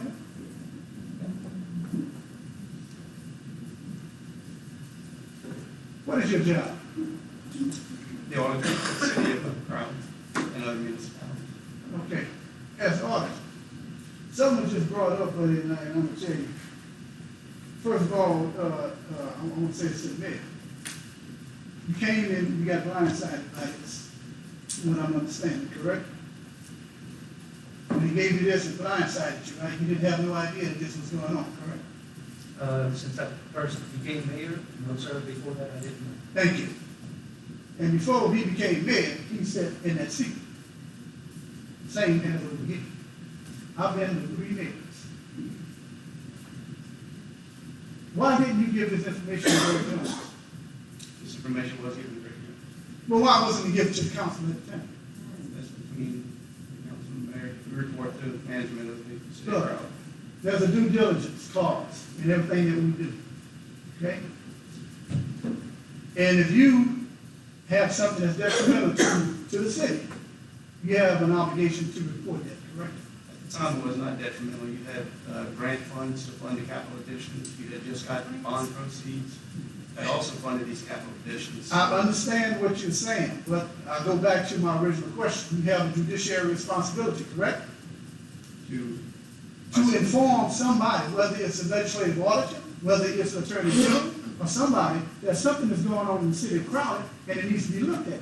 I give the information to the mayor, and that's where it stays. He does not reference what he gave, what you gave to him, to his body, which is his legislative body, which is us. Okay? Now, first, I'm gonna offer an apology. I'm gonna apologize to Mayor Marcel for the simple fact that you had to go through what you had to go through. But you did mention something before you sat on that seat, you sat at this seat. And you knew nothing about this, correct? As councilman. Okay. Look, all of this right here, I check utilities, and I feel the same way Tim feels. We're gonna take care of our people with at utilities. We're gonna take care of them. I don't know what's the protocol as a CPA, but I will find out. What the obligation is, if there's something detrimental going on in the city, and there was no findings, correct? Y'all found nothing, y'all didn't present any findings that this was going on. We've had this discussion with the mayor for the past several years. It was not detrimental at that point. For the last 2 to 3 years, we've started to see negative cash flow. Then it started to become detrimental. And we've discussed that with the mayor, we've discussed it with the clerk. He had a plan, we had grants that funded some of these capital additions.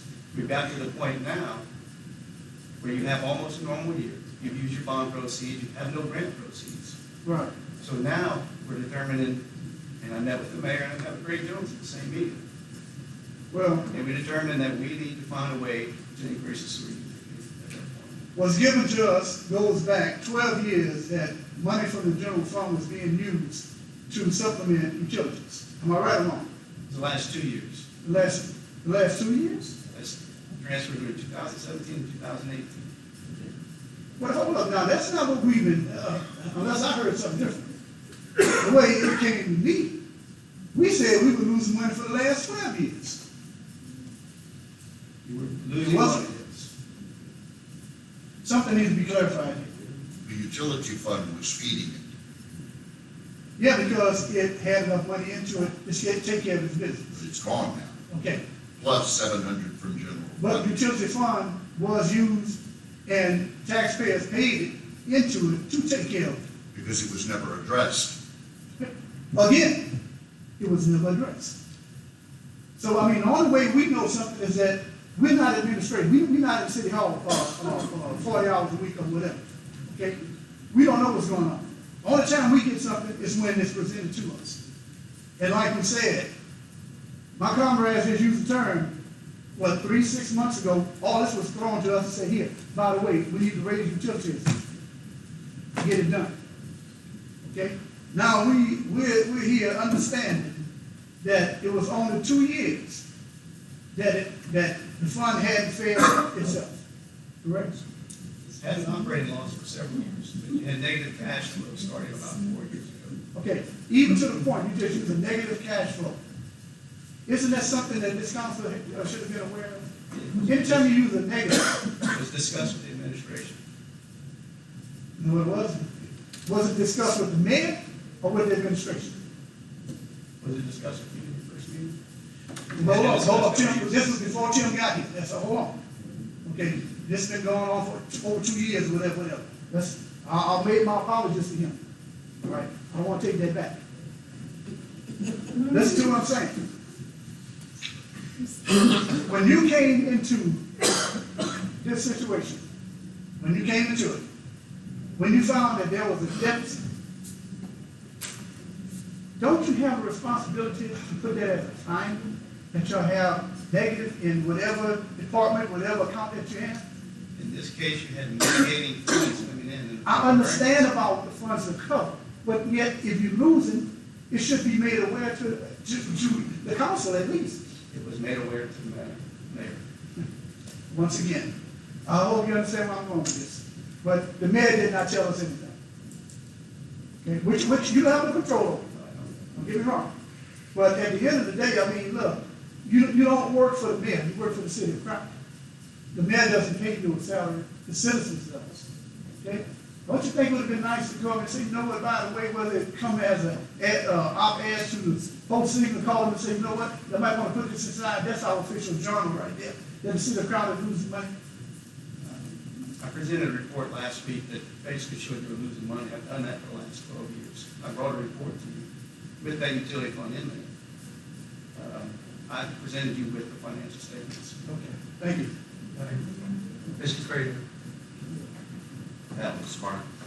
I had the opportunity to speak to the former mayor about all of this stuff, and he chose to supplement the sewer user fee out of the general fund instead of going up on the citizens of Crowley. That was why he did it. He didn't do anything illegal, did he? I mean, that was okay. So let's get that cleared up for now. Okay. Have you had a chance to review this plan C that we're talking about tonight?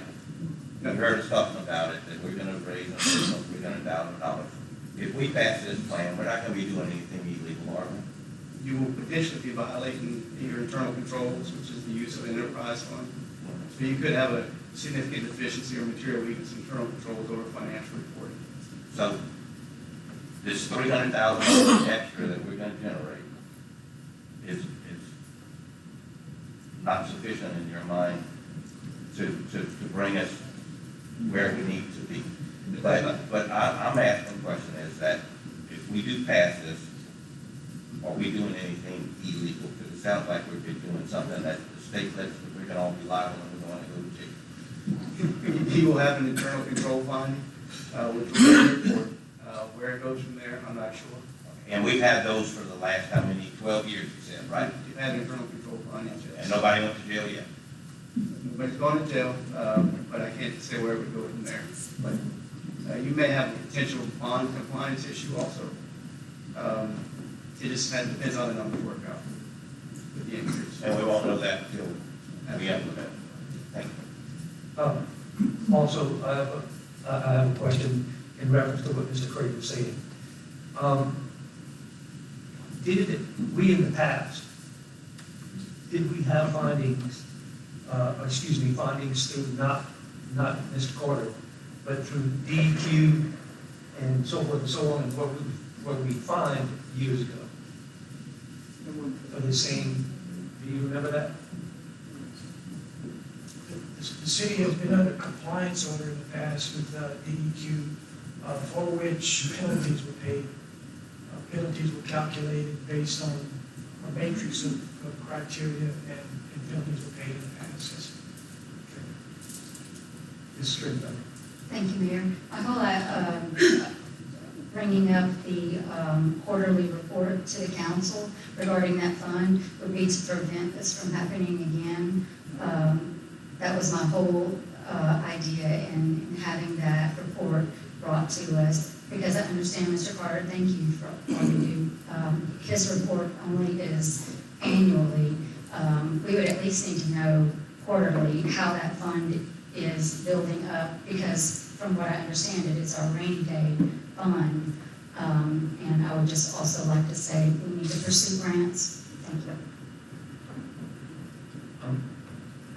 Okay, and also keep in mind that this particular fund can only be used for as a utility fund, and it's a service fund. It can only be used for sewer plant and its operations.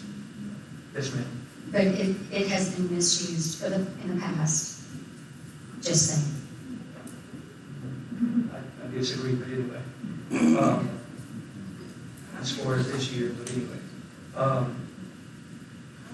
Okay. Mr. Mayor, you had your hand up. Yeah, Mayor, I think it'd be important for everyone to understand that we have Plan C and we have Plan B. We used to have Plan A before we figured out that the depreciation input really made Plan A invalid. So we came forward with a Plan B. Now we're being offered Plan C. If you look at the email that I sent you Monday, you'll notice that the proposed user fee Plan C is a 20% increase over the known current revenue. Plan B is a 44% increase over current known revenue. And this ordinance that you're about to possibly pass has a new deadline for us to review this once again, deadline being May. So sometime between now and May 1st, using Mr. Carter's new figures for the most recently audited fiscal year, we're going to come up with numbers that need to derive revenue that's in excess of 60%. I think I might be wrong, 67%, I think what it was. We will come up with numbers, we are fairly confident, that would require that you increase revenues by 67% over current audited revenues. I just want you to understand that. So whatever you do today is going to be subject to increase in a matter of weeks. Yes, exactly. What did Plan A provide? 67%. Plan A was close to. Plan A was very close to that. Plan A was somewhere compatible with what I think where we're going. I think if we would use figures that would close any gap based on the recent audit, that would be the 67%. And Plan A isn't very far off, but I think it came up about $100,000 short. And like Mr. Mayor said, here we are, and we're going to vote on something. We want to make a vote that we repair, and we repair it justifiably. And because, like you said, in a couple of weeks, 2 to 3 weeks or a month, we're going to be coming back here again and asking people for more. And if it's not sufficient, so just keep it in mind. Okay. Oh, Mr. Martin. You know, I got a radical idea here. It's called a town hall. Okay? Town hall. I'm looking at my colleague right here in Ward 3. We got Ward 1, Ward 2, and on and on.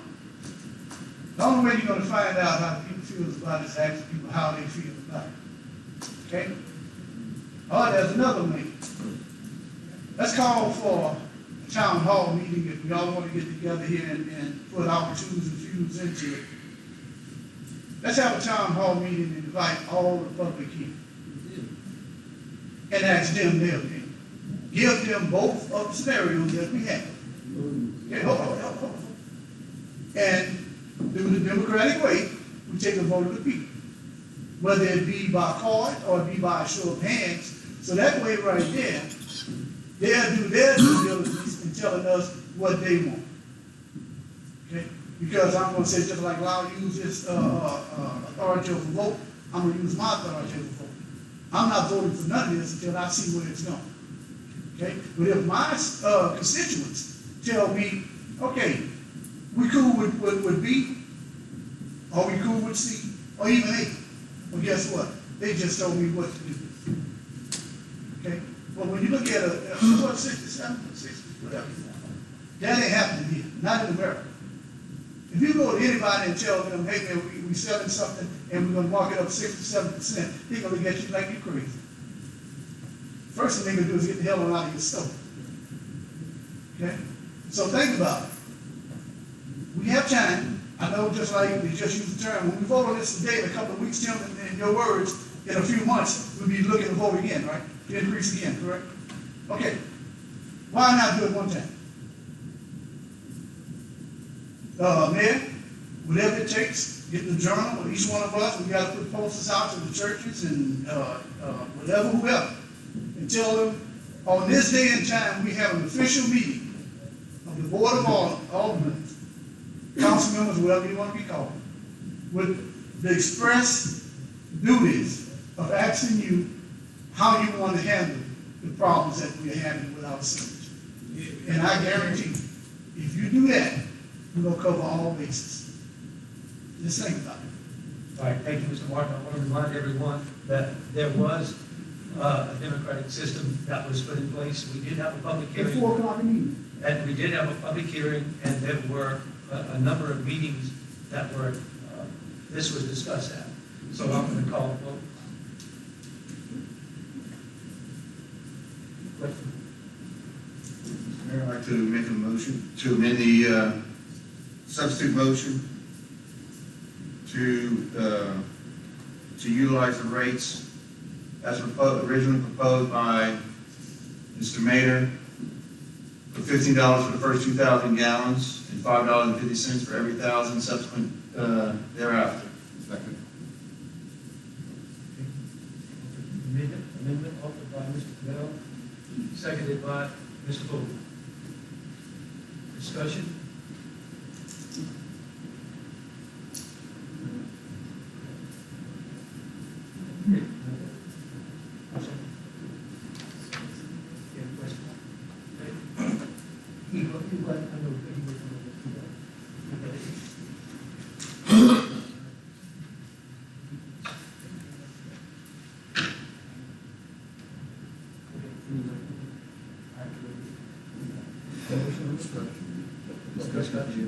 No, we got it. All, no discussion. All in favor? Aye. Opposed? Nay. Roll call, Madam Clerk. Roll call.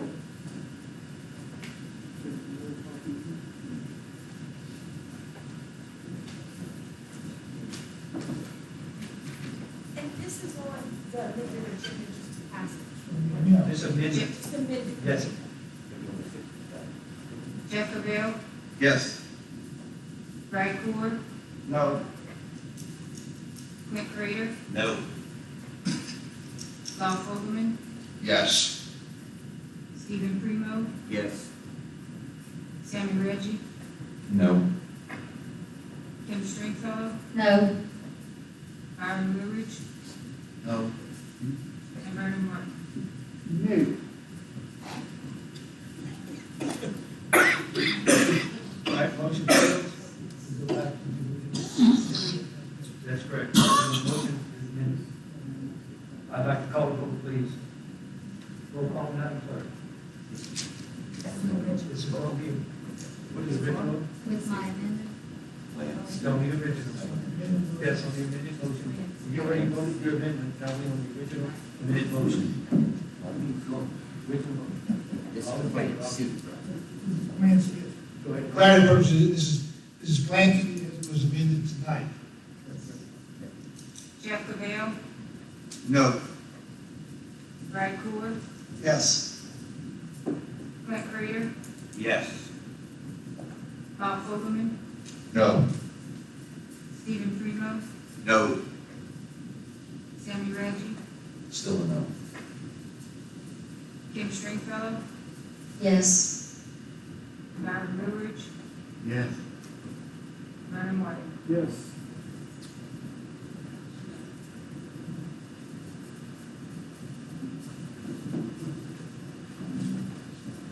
of order. What we just voted on, that was to bring in your CPA. I'm waiting for it to come. Hang on, Mr. Martin.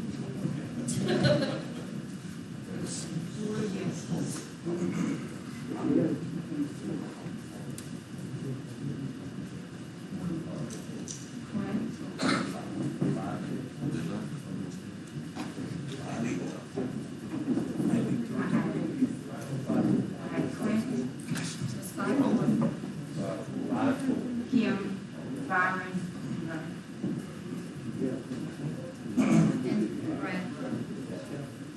And Brad, and Brad. Brad's on. Five. That's correct. The ordinance passes as such. And the plan that Mr. Critter proposed, Plan C. Okay, I'm sorry, we had a vote, we had a discussion, and now we're done, and now you may speak, Mr. Tracy.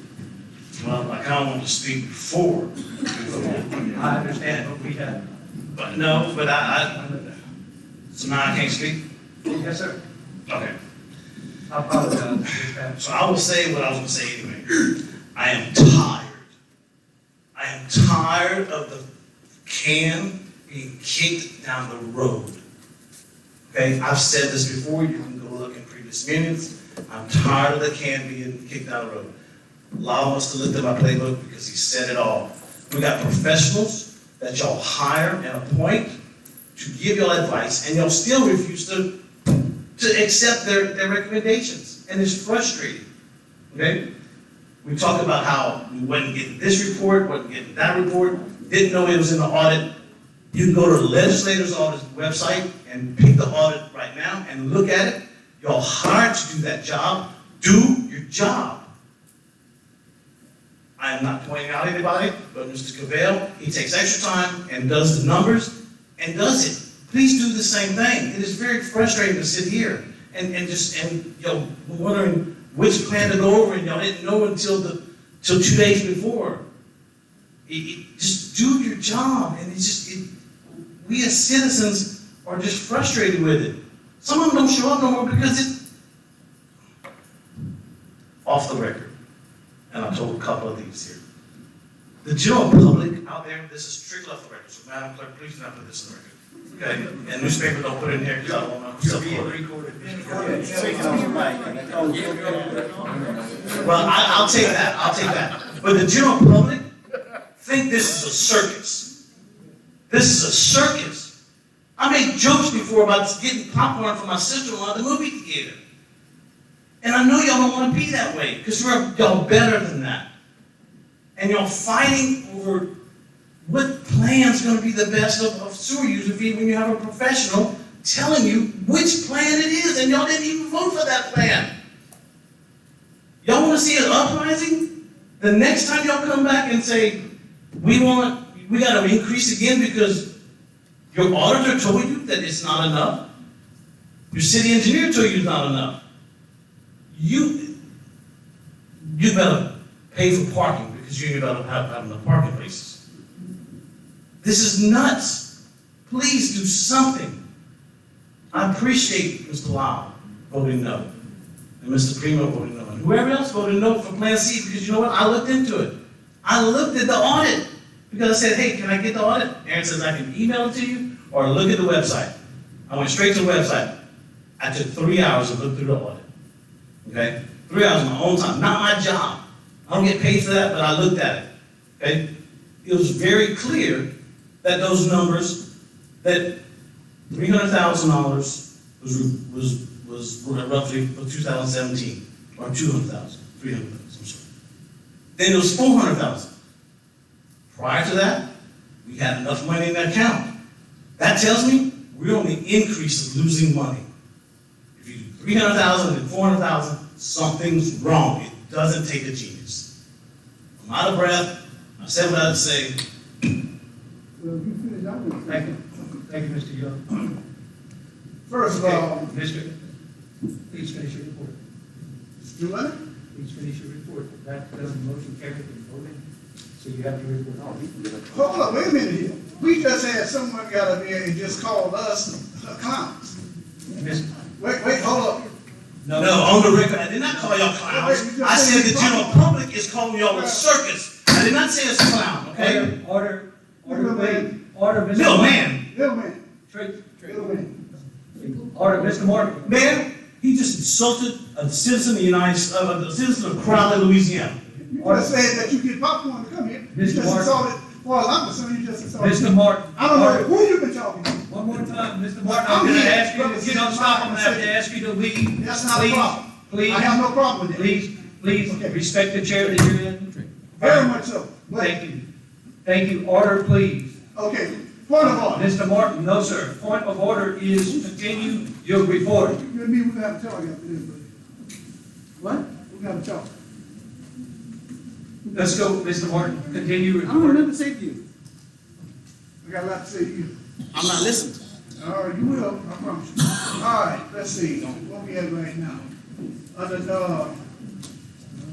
non-action items, wastewater superintendent Jim Crater presented the monthly wastewater report. The city engineer Tim Miller presented the monthly engineer's report. Thank you. All right, next, Recreation Committee, Mr. Primo. Thank you, Mayor. Recreation Committee met Wednesday, March 4th. There were no action items. Under non-action items, Peter Kirsch, Recreation Director, presented the monthly Recreation Department report. Tim Mader, City Engineer, presented the monthly Engineer's report. There was no further business to come before the Recreation Committee, and the committee recessed. Thank you, Mr. Primo. Zoning and annexation, Mr. Fogel. Thank you, Mayor. Zoning and annexation convened on Wednesday, March the 4th, to 4 p.m. council chamber. A quorum was present. There were no action items, and under non-action items, City Engineer Tim Mader presented his monthly engineer's report. There being no further business, the committee recessed. Okay, thank you. Next is Public Safety, Mr. Cord. Thank you, Mayor. Public Safety Committee convened on Wednesday, March the 4th, in council chambers. Quorum was present. On the action items, a motion was offered to amend the Public Safety Committee agenda by myself and seconded by Alderwoman Kim Stringfellow to move from action to discussion item at the request of Alderwoman Stringfellow for Police Chief Broussard to perform a study to determine the need for a speed bump, I think, or a rumble strip, on Fairway Drive between Ferguson Avenue and North Avenue D. The motion carried. And I don't think we need to. Okay. On non-action items, Chief of Police Chief Broussard presented his monthly police report. He indicated that there were 183 TID citations last month and 830 calls for service. He also did a traffic study for 12th Street and would like to do another study this month before he gives his report or final recommendation. Interim Fire Chief Terry Romero was at the Fire Chief Conference and could not attend. Tony Duhon, Code Enforcement Officer, updated the committee on demolitions. As of last year, January of 2019 to present, the city issued 15 demolition permits. 7 of those have complied and demolished the structures. The city also has torn down 2 structures located at 107 Dronette and 404 East Clay Street. 416 North Avenue E is up next for demolition, and the city will be taking on the demolition project. After discussion on the possible need for a speed bump on Fairway Drive between Ferguson Avenue and Avenue D, Alderwoman Stringfellow requested Police Chief Broussard to conduct a feasibility study to determine the speed bumps on rumble strips are justified to enhance public safety, and the chief agreed to do the study. Tina Stabaski planned to be here today, which she was, and gave a wonderful report. Mr. Walter Andrews addressed the committee regarding public safety near J.D. Miller Road in the Bobby Smith subdivision. I discussed a request to amend the city of Crowley Code of Ordinance, section 14-1, to increase minimum fines for citations to $100 that are currently below $100. That was discussed, and we also mentioned that many of the fines have not been increased for several years. The matter was brought up for the full council today for discussion. However, I don't think Mr. Reagan, our city attorney, had time to prepare those changes. I'll have a draft next month for you, I'll send you a draft, we can take it up, you couldn't have done anything tonight anyway, so it wasn't an action item. I didn't get it until. That's fine, thank you, Mr. Reagan, I appreciate it. Yes, sir. Lastly, myself and Alderman Stringfellow discussed the need for enforcement of Ordinance 13-3, which requires property owners or occupants to install street numbers on structures. It's important for police, first responders, and ambulance services to be able to see the address of the building when responding to a call. There's no further action to come before the Public Safety Committee, and the committee recess. Okay, thank you, Mr. Coleman, and we have, in that particular area, under code enforcement, Mr. Richard Keys.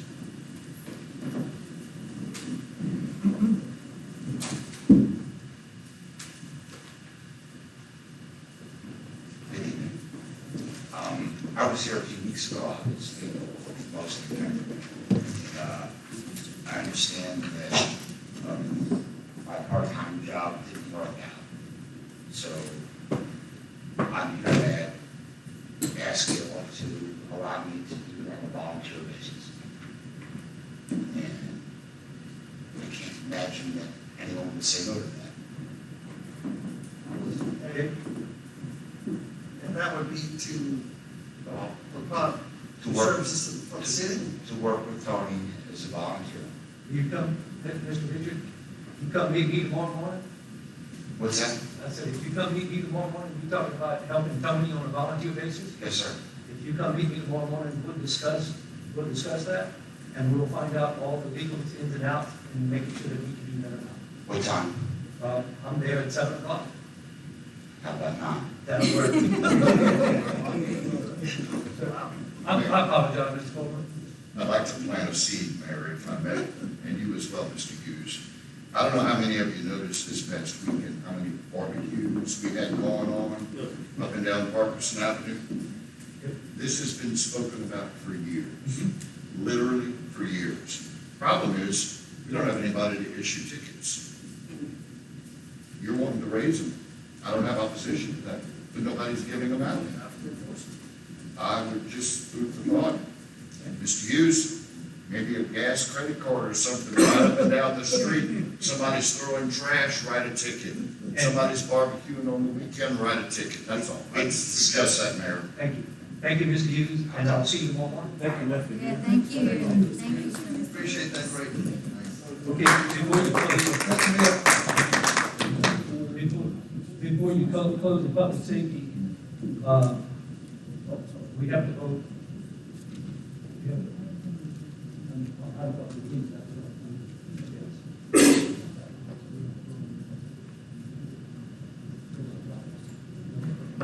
Okay, so if you look at this copy, your agenda, look at your agenda copy. It's not going to be on your, it's not going to be on your committee report. And we discussed this earlier. As far as public hearing. And if you look at line number 1, to consider the condemnation of property belonging to Wayne Daly by the city situated on lots, on 8 lots, 1.20 acres in section 3 township, 19 South Range, 1 East of Katy Parish, Louisiana, Maryland, municipal address 1228. Mr. Tony gave his report that was being condemned, and that particular one should be removed from this part. The next item, as well as his report, was number 4, was to consider condemnation of property known and described as Lot 10 in the east half of the Lot 11 of Block 1 of South Crowley Addition to the City of Crowley, bearing municipal address of 428 Cedar. Mr. Tony also gave his report on that, saying that it was repaired at a big percentage. And he will continue to inspect it, make sure that it gets repaired, and will remove that line as well. Number 3 is to consider the condemnation of property belonging to Jason M. Montz, described as Lot 8 and E50 of lots 9 and 10 of Block 2 of the Conway addition to the City of Crowley, Acadia Parish, Louisiana, having a municipal address of 907 West 10th. I'm looking for a motion. So moved. Okay, offered by Mr. Ford, seconded by Mr. Bevell. I'd like to make an amendment to that motion, that we allow for the permit to take place, give him 30 days for him to show adequate improvements, since he's already made purchases, I believe over $800, for such improvements to take place. Okay, that's the amendment. Offered by Mr. Bevell and seconded by Mr. Critter. Discussion? Mr. Martin. Why would you just give him 30 days? That's the question. Why was 30 days? Tony gave him a permit for how many days? 180 days?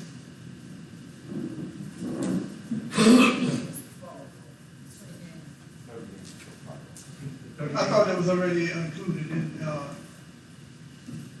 you say that every 30 days you're gonna go out and check on the property, correct? I'll work on this particular property depending on what the recommendation would be. Okay, I want to be clear, because the way it sounded like we gave him 30 days.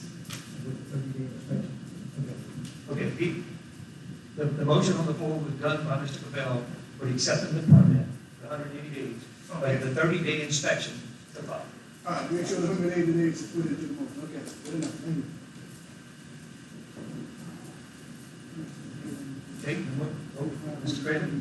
And if Mr. Newyoung doesn't see significant progress in those 30 days, then we move for condemnation. We're not giving you the 180 days.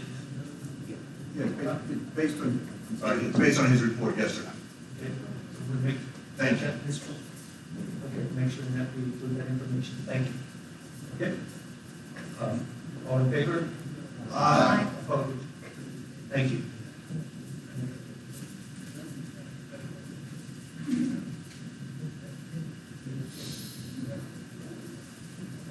Right.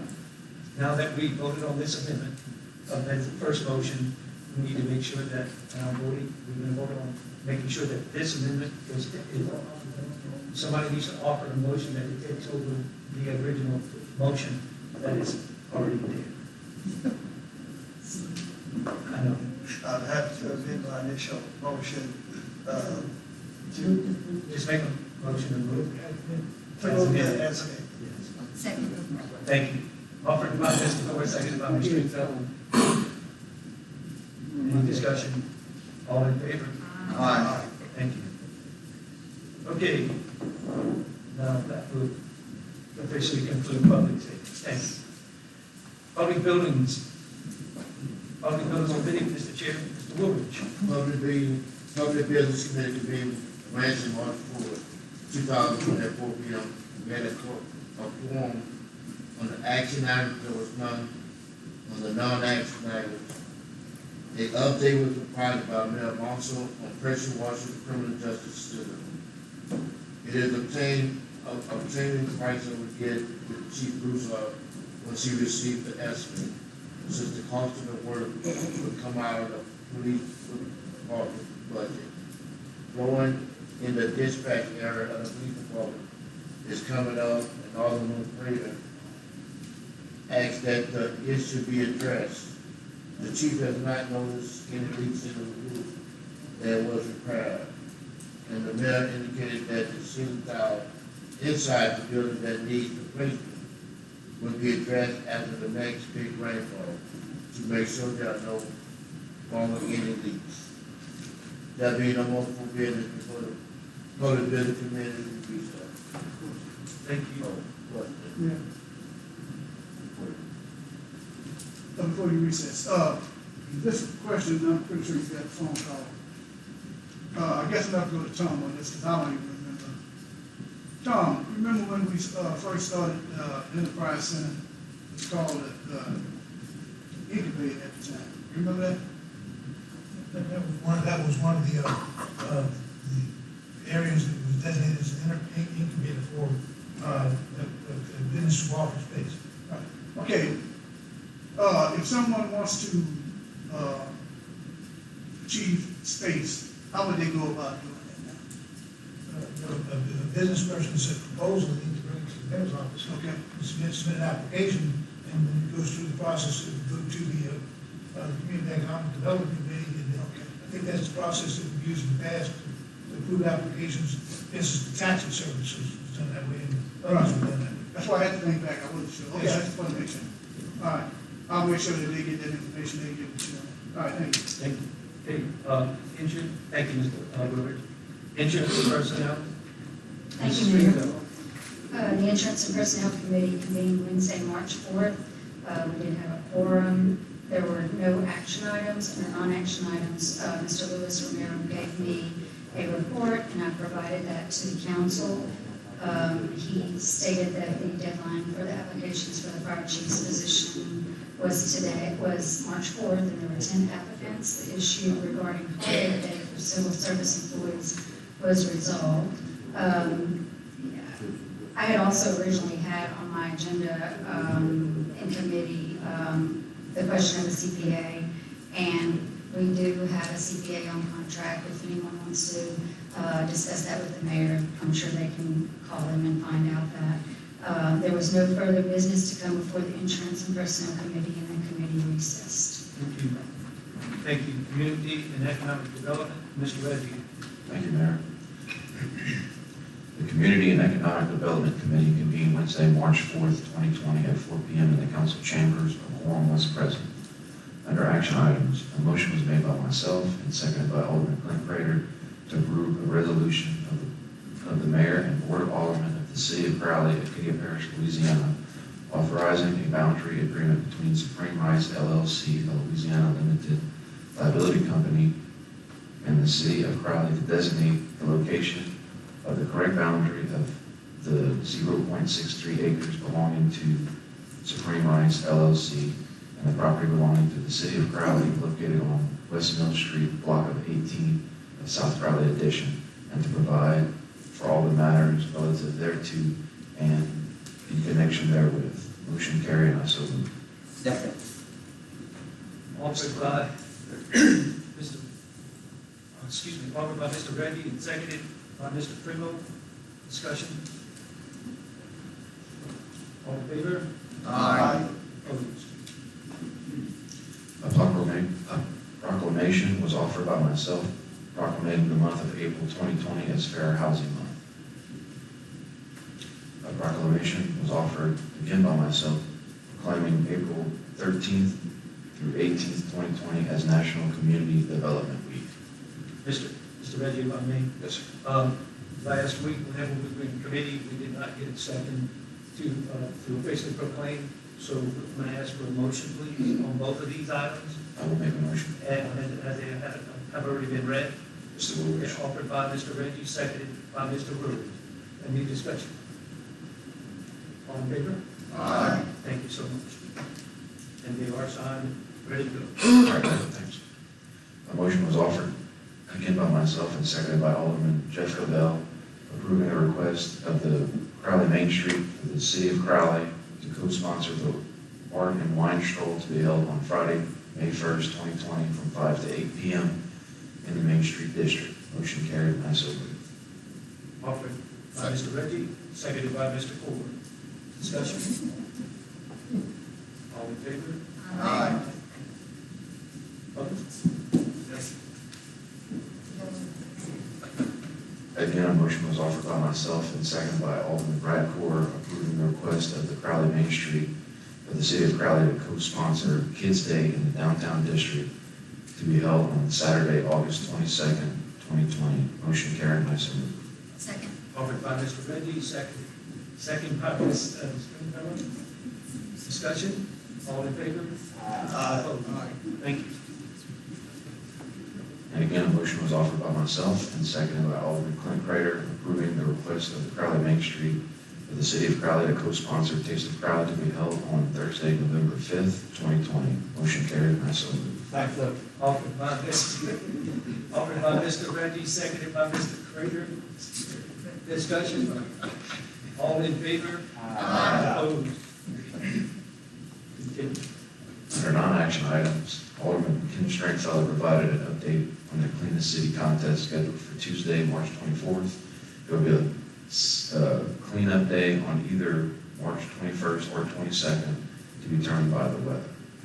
Alderman Stringfellow questioned the mayor on which parts of Luke DeCray's quality of life plan for the city would the mayor implement. The mayor indicated that he would like to implement the entire plan. There was no further business to come before Community and Economic Development Committee, and the committee recessed. Thank you, Mr. Reggie. Revenue and Finance, Mr. Cavell. Thank you, Mr. Mayor. The Revenue and Finance Committee convened on Wednesday, March 4, 2020 at 4 p.m. in council chambers. The quorum was present. Under action items, a motion was offered by myself to authorize the City of Crowley, Louisiana, to incur debt and to borrow from the Louisiana Local Government Environmental Facilities and Community Development Authority an amount not to exceed $20 million to mature not later than 20 years from the date of issuance in one or more series at a rate or rates not exceeding 7% per annum for the purpose of financing the cost of construction, additions, acquisitions, repairs, and/or expansions needed for the citywide street improvements, including drainage, and to pay costs of issuance of the bonds, authorizing preparation and distribution of the preliminary official statement and the official statement, and authorizing the form of and execution of the bond purchase agreement, authorizing employment of a financial advisor, and providing for the other matters in connection with the foregoing. Motion failed for lack of second, but I so now move. Second. Offered by Mr. Cavell, seconded by Mr. Primo. Discussion. Roll call, please. Madam Clerk. Sorry. Jeff Cavell, Yes. Greg Ford, Yes. Clint Prater, Yes. Lyle Fogelman, Yes. Vernon Martin, Yes. Stephen Primo, Yes. Sammy Reggie, I'm still a no. Kim Stringfellow, Yes. and Byron Rivers. Yes. 8 yeses, 1 no. Thank you, Madam Clerk, and that resolution does pass. I'm sorry, ordinance, that ordinance does pass. Okay. Mr. Cavell.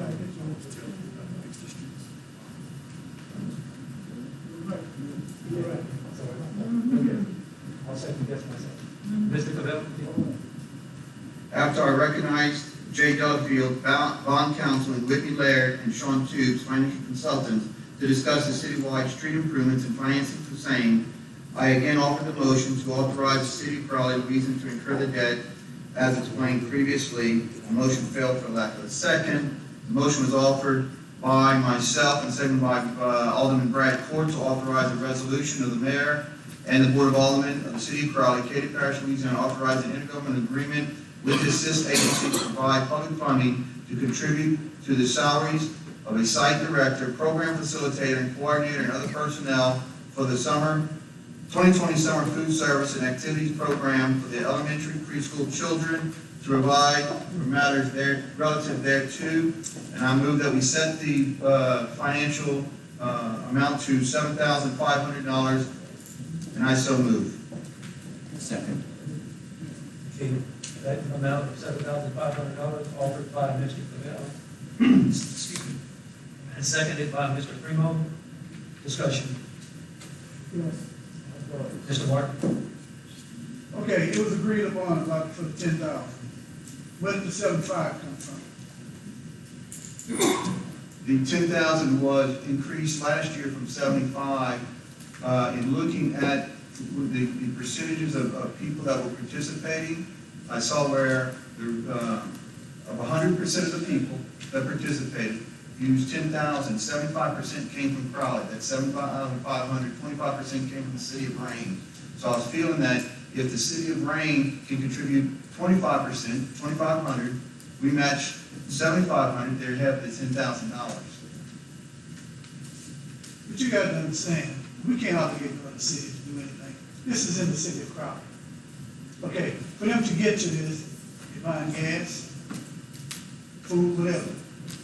You know, I don't understand why is it that 75, I'm still trying to figure it out, 75% out of 100 came from Crowley, so therefore, instead of giving the 10,000, it's what you putting $100 a person, what's going on there? No, you have $10,000, Yeah. that was, okay, 75% of that is what? I understand that, and I'm asking, so you give $100 a person. $7,500. Well, I didn't go by a pertinent price per head, other than percentage of the boat-based price. It just happens to be $100. Okay, look, But it's not even $100, it's $100. I understand what you're saying. Look, the reason why we increased it was because there was a need. Okay? I'm asking this council to keep it at at 10,000. That's all I'm asking. Thank you. This speaks for itself. This speaks for itself. Mr. Woodward? I might agree with my counterpart. Come on, that's $10,000. $2,500 is not gonna break us up here. They're helping out the kids. Last year, Rain didn't give anything, so we paid the whole thing. Mr. Hughes right now could speak for himself. He's the director of this program, so I don't think $10,000 is a lot of money that's gonna kill the city. And y'all hear me say it all the time. We could do raises and all that, but we done something for the kids that's in the City parish and our own city. And y'all wanna start changing? That's all I got to say.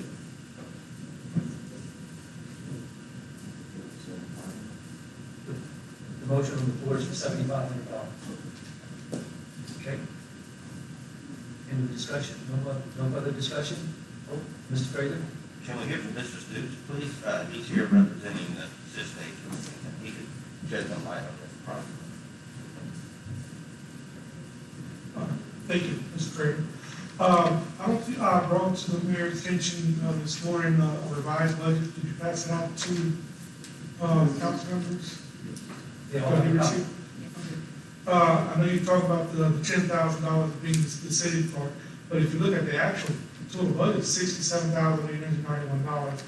And CIS is trying to come up with a difference in that, and we're trying to find $27,000 for us on our part. So if you look at 67, you take 75% of that, which you look at children of Crowley and Team, you can say we get a great amount, much greater than 10,000. But we, at 10,000, it's only it's right under 15% that the city contributing towards the whole budget. And a lot of these children that are coming here, it's all mostly low income, the poverty level. They're facing food insecurities. The ones that do come, the teachers have been reporting back to us in the fall semester that they can see a difference between the kids who actually come there and the ones who don't attend. They're learning, and when we say recreation, they actually, we sneak in educational, math, literature, English, and several other programs that, they might be looking at doing recipes, so they're learning fractions and how to figure out how to do things like that. So it's a very worthwhile program, and we're expecting an increase in children this year. That's why we put an extra staff person on. So if there's any questions, I'll be glad to answer them.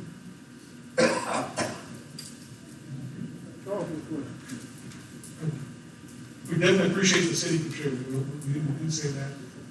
Thank you. Thank you, Mr. Carey. Thank you. Okay.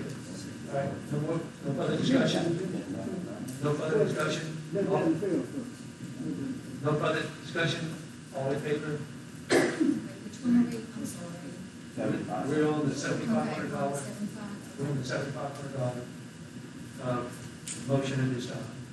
All in favor? Aye.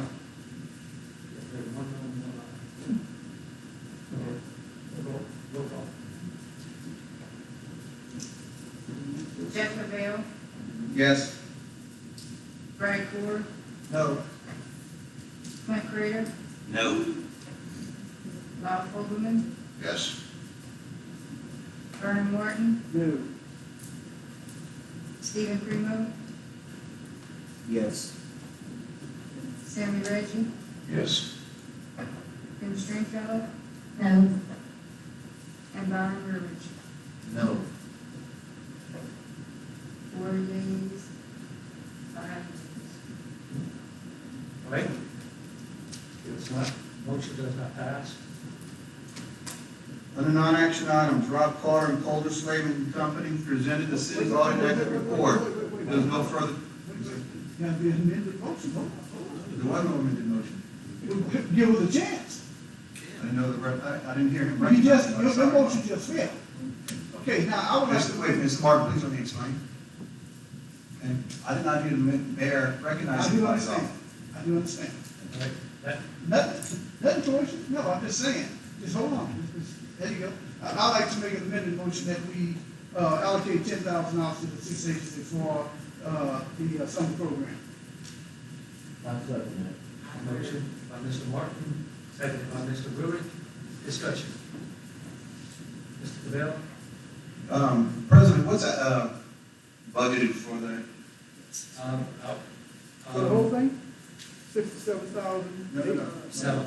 In the city budget, what amount is, There is no particular amount on those lines for that particular amount for that said project.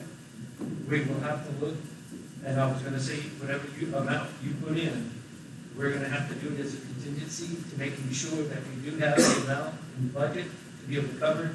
If not, at the next meeting, an appropriation would be required. Mr. Bowman?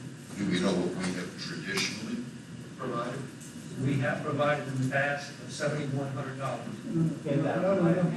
Wait, in the past, $7,100, and last year it was raised to $10,000.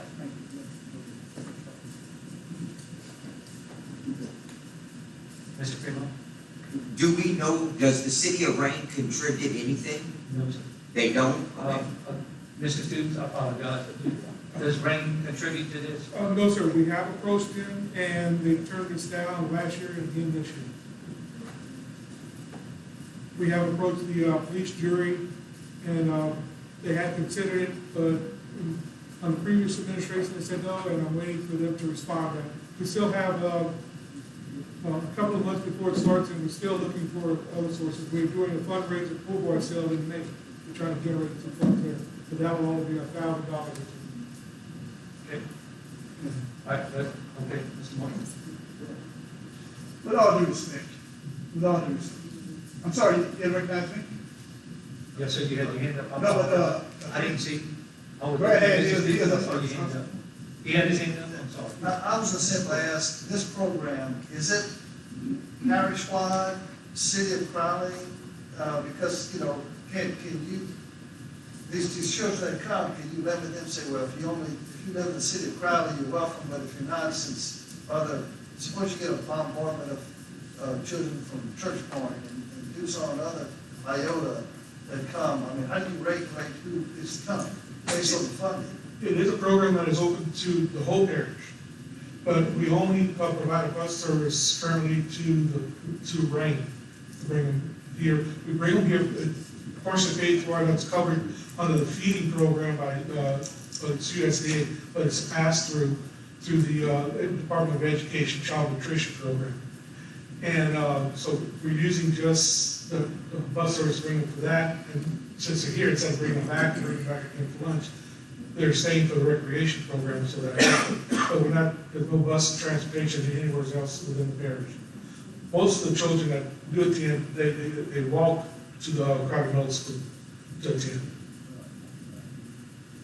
I just think that it's an important program, but certainly the City of Rain should be contributing something. I don't know last time you approached them, maybe with their new administration, that could be done again. We haven't given up approaching them. We've tried again. In fact, we have another person that we know who has better contacts with the mayor over there, and they're supposed to approach them again next week.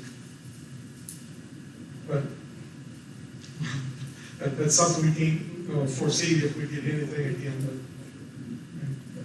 But we have received some funding in the past from like some of the businesses in Rain. Centenary Methodist Church that was there, they gave us over $2,000 previous year, but that church is no longer in operation.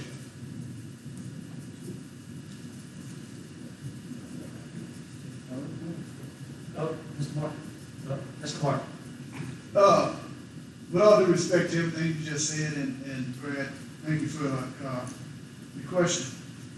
As being a part of assist for years and years, there's always been a stigma with the assist agency. People in Rain figure the assist agency is a Crowley thing, but when they need, they come over. If you understand? In other words, Crowley is the base of assist. All right. It's 3 parishes: Katy, Vermilion, and Jeff Davis. You still there, right? Okay, good. The City of Crowley mandates most of all activities over here. All right. Assist is a standalone organization. Don't get me wrong. It's an organization that's there to help. You know, they use CDBG, Community Service Block Grant. Have a lot of different functions. But this is a function right here that's beyond scope of the original AFCAP, which started out in assist. What this does, it takes those who have the less and the least, don't give them the most, but try and bring them on a level field. Okay. The more money put into it, the more services can be there. The more food can be there. Okay. The reason why it went from 7,500 to 10,000, because if y'all remember, we all agreed that, hey, the more we put into it, the better it is. Now, we can't control the numbers. Okay? We can't control the numbers. The finance chair said the word. The numbers were down. But think of last year and think of what's going on out there right now. Okay? You got a lot more people that's been laid off. You got a lot more people that's going to be dependent on this program. Okay? So hopefully, you know, it's kind of hard to say, well, Rain taking part, they divide the fruits, but they don't want to pick. Help us pick it. Well, that's on them. You know, if they turn down those in need, and especially those in need come from their vicinity, shame on them. Only thing I'm saying is, the more money that we can put into it to help the more people that's in need, the better. And I don't think $10,000 is a fee that's astronomical compared to other things that we have put money into. And this right here is for everybody. You know, I don't think it's no kid that's going to be turned down. I'm pretty sure there's, like you say, you can go pick them up. So with that being said, the price of gas, utilities, and all that that's going up, or whatever it may be, the price of food, I know it's going up. So, you know, 10,000 is a number, but it's a good number.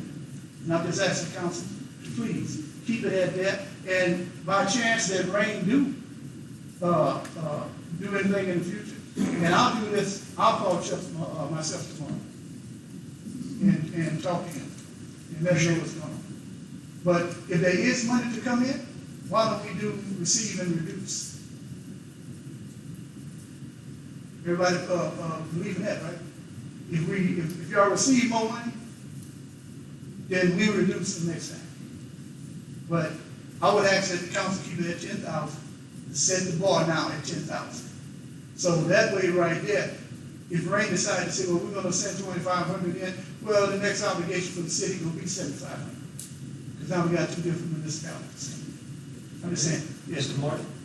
Martin, I would ask that you put in that motion a contingency on the making money sure. being there, without a doubt. That's Without a right. doubt. Making sure that it is there. And Without a doubt. And if it's not, we have to present an appropriations. Exactly. Okay. That's why I use the term, you know, if it's more, we give less. So with that being said, to add to the motion that long as the money's there in the budget and it's not a problem for the city to administer, we keep it at $10,000. That's my motion. Thank you. Offered by Mr. Martin, seconded by Mr. Woodridge. Roll call, Madam Clerk. Jeff Cavell, Yes. Brad Ford, Yes. Clint Freer, Yes. Bob Fogelman, Yes. Vernon Martin, Yes. Stephen Primo, Yes. Sammy Reggie, Yes. Tim Stringfellow, Yes. and Byron Murray. Yes. 9 yeas. Thank you, ma'am. Let's pass with that motion. Okay. Mr. Cabell. Under non-action items, Rob Carter with Kohler Slavin and Company presented the city's audit report, exit report. There was no further business coming before the Revenue and Finance Committee. Committee recess. Okay. Thank you, Mr. Cabell. Next, engineers report, Mr. Maker. Done all the damage I can. Thank you, sir. All right, now we have ordinances to consider. Consider ordinance 1506, an ordinance to authorize the sale of a movable property, including all improvements thereon, consisting of lot 6 and 7 of block 34 of the South Crowley addition to the City of Crowley, Katy Parish, Louisiana, fixing a minimum price and the terms and conditions of the sale to provide for all matters relative thereto, to repeal all ordinances or parts of ordinances contrary thereto or in conflict therewith, to provide for the provisions hereof to be severable, and to provide all matters relative thereto. And ask for a motion. Move it, Red. Second. Okay, offered by Mr. Martin, seconded by Mr. Cabell. Discussion? Yes, sir. Mr. Prater? I'll just say that I was at the ballpark this past weekend, counted 38 cars in that parking lot.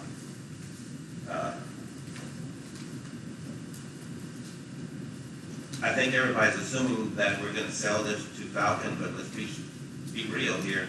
Anybody could buy that. Anybody, whoever's a high bidder, somebody who wants to put a house on that lot, they could do it. It's residential. So just think about what we're doing here before we jump and start doing this. I understand all of the other stuff that goes along with it, but I can tell you it's needed very, very badly right now, especially that ballpark. And maybe in the future, when there's other things available in a year or two. But right at this moment, I can tell you that ballpark needs that parking lot very, very bad. And I'm saying that from personal experience. Mr. Gordon? Yes, I wanted to be very clear, especially to the Trumps and owners of Falcon Ricefield, and that I'm in total favor of them and their plans to expand their operations, and I greatly appreciate the employment and economic benefits that they provide to our city. I'm also aware of the procedure under our state statute that requires that be adhered to dispose of public property. And Tom, this is your expertise, but I read under Louisiana Revised Statute 334712, in order to sell public property, it has to be determined that it no longer serves a public purpose.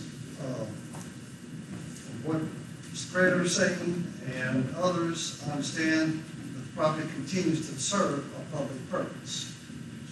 And my recommendation is to offer the property for sale, contingent upon the city engineer's determination that a replacement parking lot can be installed at another location to serve another stadium, and that any additional costs needed to provide replacement parking would be paid by the purchaser. I think this option will allow the existing public purpose to continue to provide the parking at Middle Stadium and allow the expansion of the mill at no additional expense to the taxpayers. Thank you. And as far as that is, I'm sorry, anybody in the finding you make tonight is not whether it serves a public purpose. The question is whether you find that it's needed for public purposes. And there are other purposes you can use it for, that it's a determination that this board makes, so whether this particular property is still needed for that. And so I think it's a valid discussion at this point, as you just brought up those issues, but it's your decision as to whether it is needed for this particular purpose, not whether it serves that particular purpose. Obviously it does, but that's not the question. The question is whether it's needed, and there are other, or is there some other means of providing that, which is what you're actually deciding. Yes, I'm doing everything possible to move this thing forward, to accommodate the Falcons and also to accommodate the parking needs of the recreation department. I understand, I just want to make it, Situation. it's not about, the question is not about whether or not it serves a public purpose, but the law requires whether or not it is needed for that particular public purpose. You make that determination as to whether it is, because it's up to the property officer. Mr. Cabell? I think also, excuse me, I think there's been, as far as a substitute, as far as parking, there's been arrangements already being made with Supreme as far as the construction, layout of their, new construction, allowing us to have additional parking along the right field side, to accommodate extra parking there. As far as designated what it was used for, there was never a sign there. There's never paved road. There's never striped. As stated, it was a public parking spot. There was never any designated handicap parking spot. There was no crosswalk. Honestly, when I first came here 16 years ago, when I started going to see games there, I thought I was actually parking on private property because there's no sign saying this is a public parking spot. You know, so anybody coming from out of town is going to see the same, particularly on the weekends. You know, I'm glad that Crowley High had a good turnout, but we're talking about one weekend potentially out of the year for one event. While things are in place with the renovations or upgrade to the park, upgrades to potential future parking can be made. There's already plans in place that's going along with that. So I don't see any reason why we need to continue to prolong this.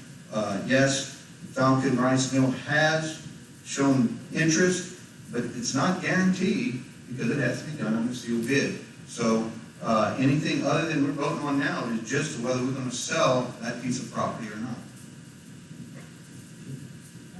Okay. Mr. Martin? And I want to reiterate what you just said.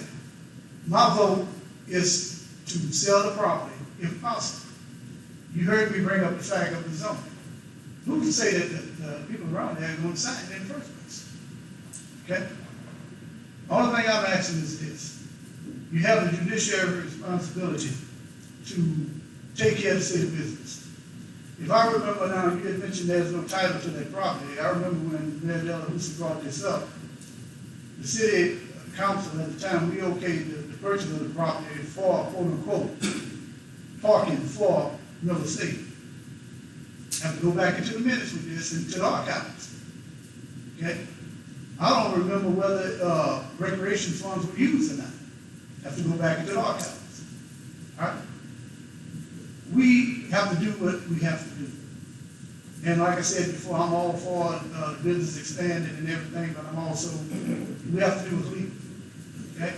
Now, the proven aspect of it is very simple. You use the term, and I use the term differently from you when you're saying that property that's not being used for whatever. But right now, that property is being used for a city function. It's all parking. Okay? Now, how are you going to generate from that to another one? I don't know. A differential rate out. Sorry. I want to make it clear. That has to come up. Also, what Jeff just said, sealed bids has to be done. Okay? So, and we can't identify that we're selling the property to Falcon Rice Mill or Supreme Rice Mill, whoever it may be. Only thing we're saying is that we agree that the property needs to be sold. And at the end of the day, if it's proven that that property is needed for the city, well, each one of us have a vote. Show me what you got, and we'll go from there. But as far as right now, I think the simplest way of saying it is we voted that to look into the possibility of the property being sold. Thank you. Mayor, Go ahead. so, okay, I was understanding that the agreement would be with Rice, but can you confirm that it would be put up for public bid? Is that correct? It has to be put up on the news. Okay. Because The statutory procedure required that there's going to be 3 public notices published. It will be strictly by ordinance. We've done this before on property. There is a precise procedure. What you're doing is introducing ordinance authorizing the property to be sold pursuant to that statute. fixing the minimum price at the appraised value, and authorizing publication of notices. All that will be done, that will be all done by my office. This reason I asked the question, when Supreme bought the health unit property next door, they had the option during the police jury meeting to either sell it directly to Supreme or to put up a public bid. That's what they did. So that was the reason for the question. They were wrong. They were wrong. Mr. Cabell? I'd also like to recognize the fact that with an ordinance, we have a public hearing, much was spoken tonight about other issues, excuse me, where we needed to embrace the public's opinion. We have done so tonight on this ordinance. And I remember quite clearly, we've had at least a handful of people that came in support, more so when you speak of that, I believe, a unanimous vote by the chamber itself voted for the sale of this property, and that no opponents came to speak about against the sale. So if we are actually going to do as we say on other issues, then we need to follow our suit on this as well. All right, no further discussion. There was a motion that was offered. That was offered. And then Mr. Cabell, second. Call the vote. Roll call. Jeff Cabell, Yes. Ray Cord, And so we don't have a substitute motion for what I indicated. So that was a discussion. The purchaser or about having the engineer determine if replacement parking is available. No, so that was discussion. Okay, I guess I failed to make that offer as a substitute motion. So at this time, I would vote no, and I would reserve the opportunity to provide a substitute motion. Clint Greer, No. Bob Fogelman, Yes. Vernon Martin, I'm gonna abstain because I want to hear what we're going with. Two things were brought up here, so I'm gonna abstain. Stephen Primo, Yes. Sammy Reggie, Yes. Kim Stringfellow, Yes. and Byron Rivers. No. 5 yeas, 3 noes, and 1 abstention. Okay. The ordinance passes. Next, consider ordinance 1507, an ordinance to amend and reenact section 3-2 of article of chapter 3 of the Code of Ordinances of the City of Crowley to add sections B thereto to provide for the authorization of special event permits for the sale of alcoholic beverages and/or on premises located within 300 feet of church, synagogue, library, playground, or school when a special event permit is issued under the provisions of section 3-20.1 of this chapter, in accordance with all the limitations, regulations, and restrictions therein. To provide, the ordinance shall become effective immediately upon adoption, to repeal all ordinances or parts of ordinances contrary thereto or in conflict therewith, to provide for the provisions hereof to be severable, and to provide for all matters relative thereto. And I'll ask for a motion. I so move. Offered by Mr. Kapoor, seconded by Mr. Reddy. I'm sorry, discussion? One question. Yes, sir. Is this gonna be on a case-by-case basis?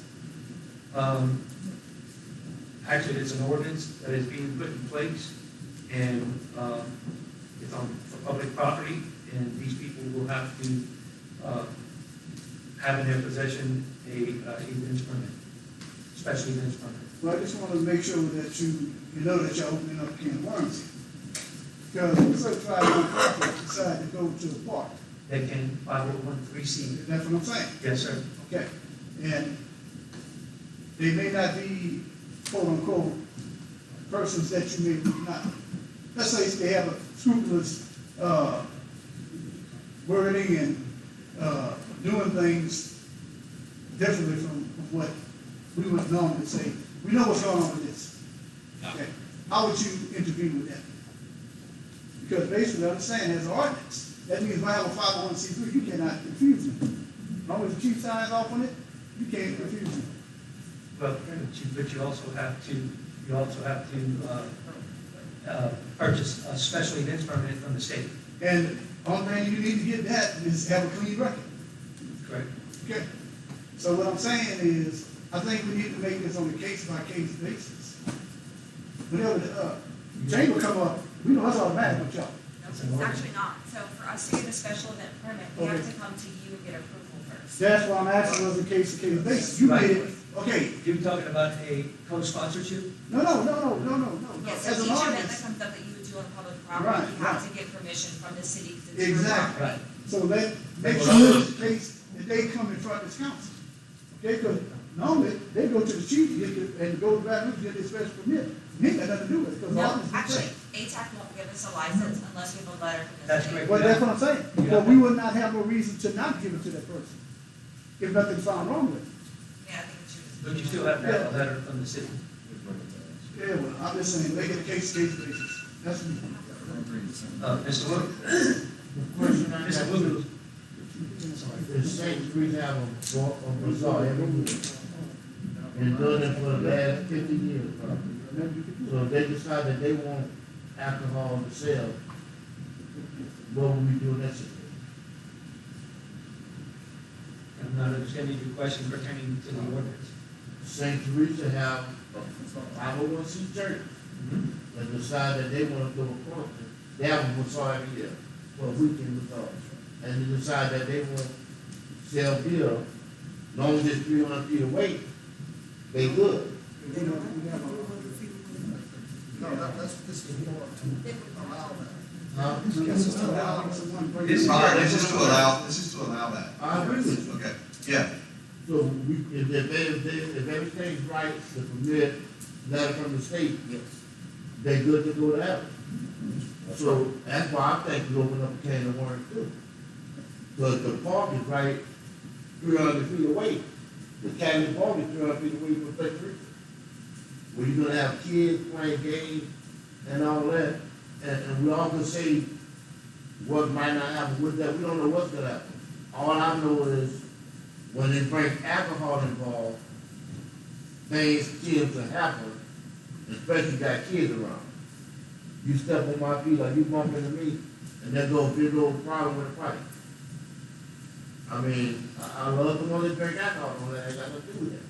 But I'm saying, you got alcohol right in front of kids, adults drinking, sloppy drunk, but we don't allow that to happen. I mean, I understand we all got to vote, but Mr. Cabell? I don't see no reason. I don't want this to be confused with us allowing people to act inappropriately, period. You have a personal responsibility, whether something can be done, doesn't mean you do it in excess, and doesn't mean that the chief and doesn't have authority to bring in, when there's something being wrong, take an action. All I'm asking for is St. Teresa be allowed to do the same thing, get a permit, and do the same thing. That's all I'm asking. That's all I Yes. want to know. Okay. Any further discussion? Okay, Mr. Mark? I think what makes it good is the fact that whomever it is have to come in front of the council. Yes. And I think, words fly. If they done something in one town and it turned out to be a total disaster, by the time we get here, they'll let us know. I think we do our due diligence and ask the question, where was the last place we had this at, and go from there. I think we'll be all right. But I just don't like the idea of having a blanket scenario with it. I think it's a lot more even if someone applies for this, that they know that it's not a given to them that they can have it. Make sense to y'all? In other words, we can go to Crowley and do it because that's one of the ordinances. You see what I'm saying? That's what I'm trying to stop. But I have no problem, as long as they come in front of the council. Everyone does, and they have to have a letter. Good enough. Okay, roll call, I'm sorry, any further discussion? Roll call, Madam Clerk. Jeff Cabell, Yes. Art Ford, Yes. Clint Craig, Yes. Lyle Fogelman, Yes. Vernon Martin, Yes. Stephen Primo, Yes. Sammy Reggie, Yes. Kim Stringfellow, Yes. and Larry Lewis. Yes. Okay. Yeah, so that particular ordinance passes. I am looking for a motion to adjourn, and seconded by Minnie. Offered by Mr. Cabell, seconded by Ms. Stringfellow. I laugh.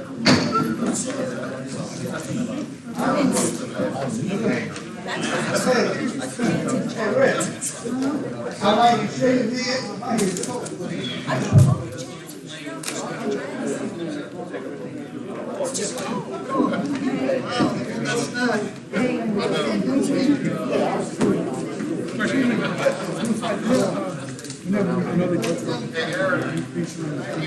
But it'll be all right. Everything will be all right. All right, man. Thank you all. Appreciate it. Regular Cheerios.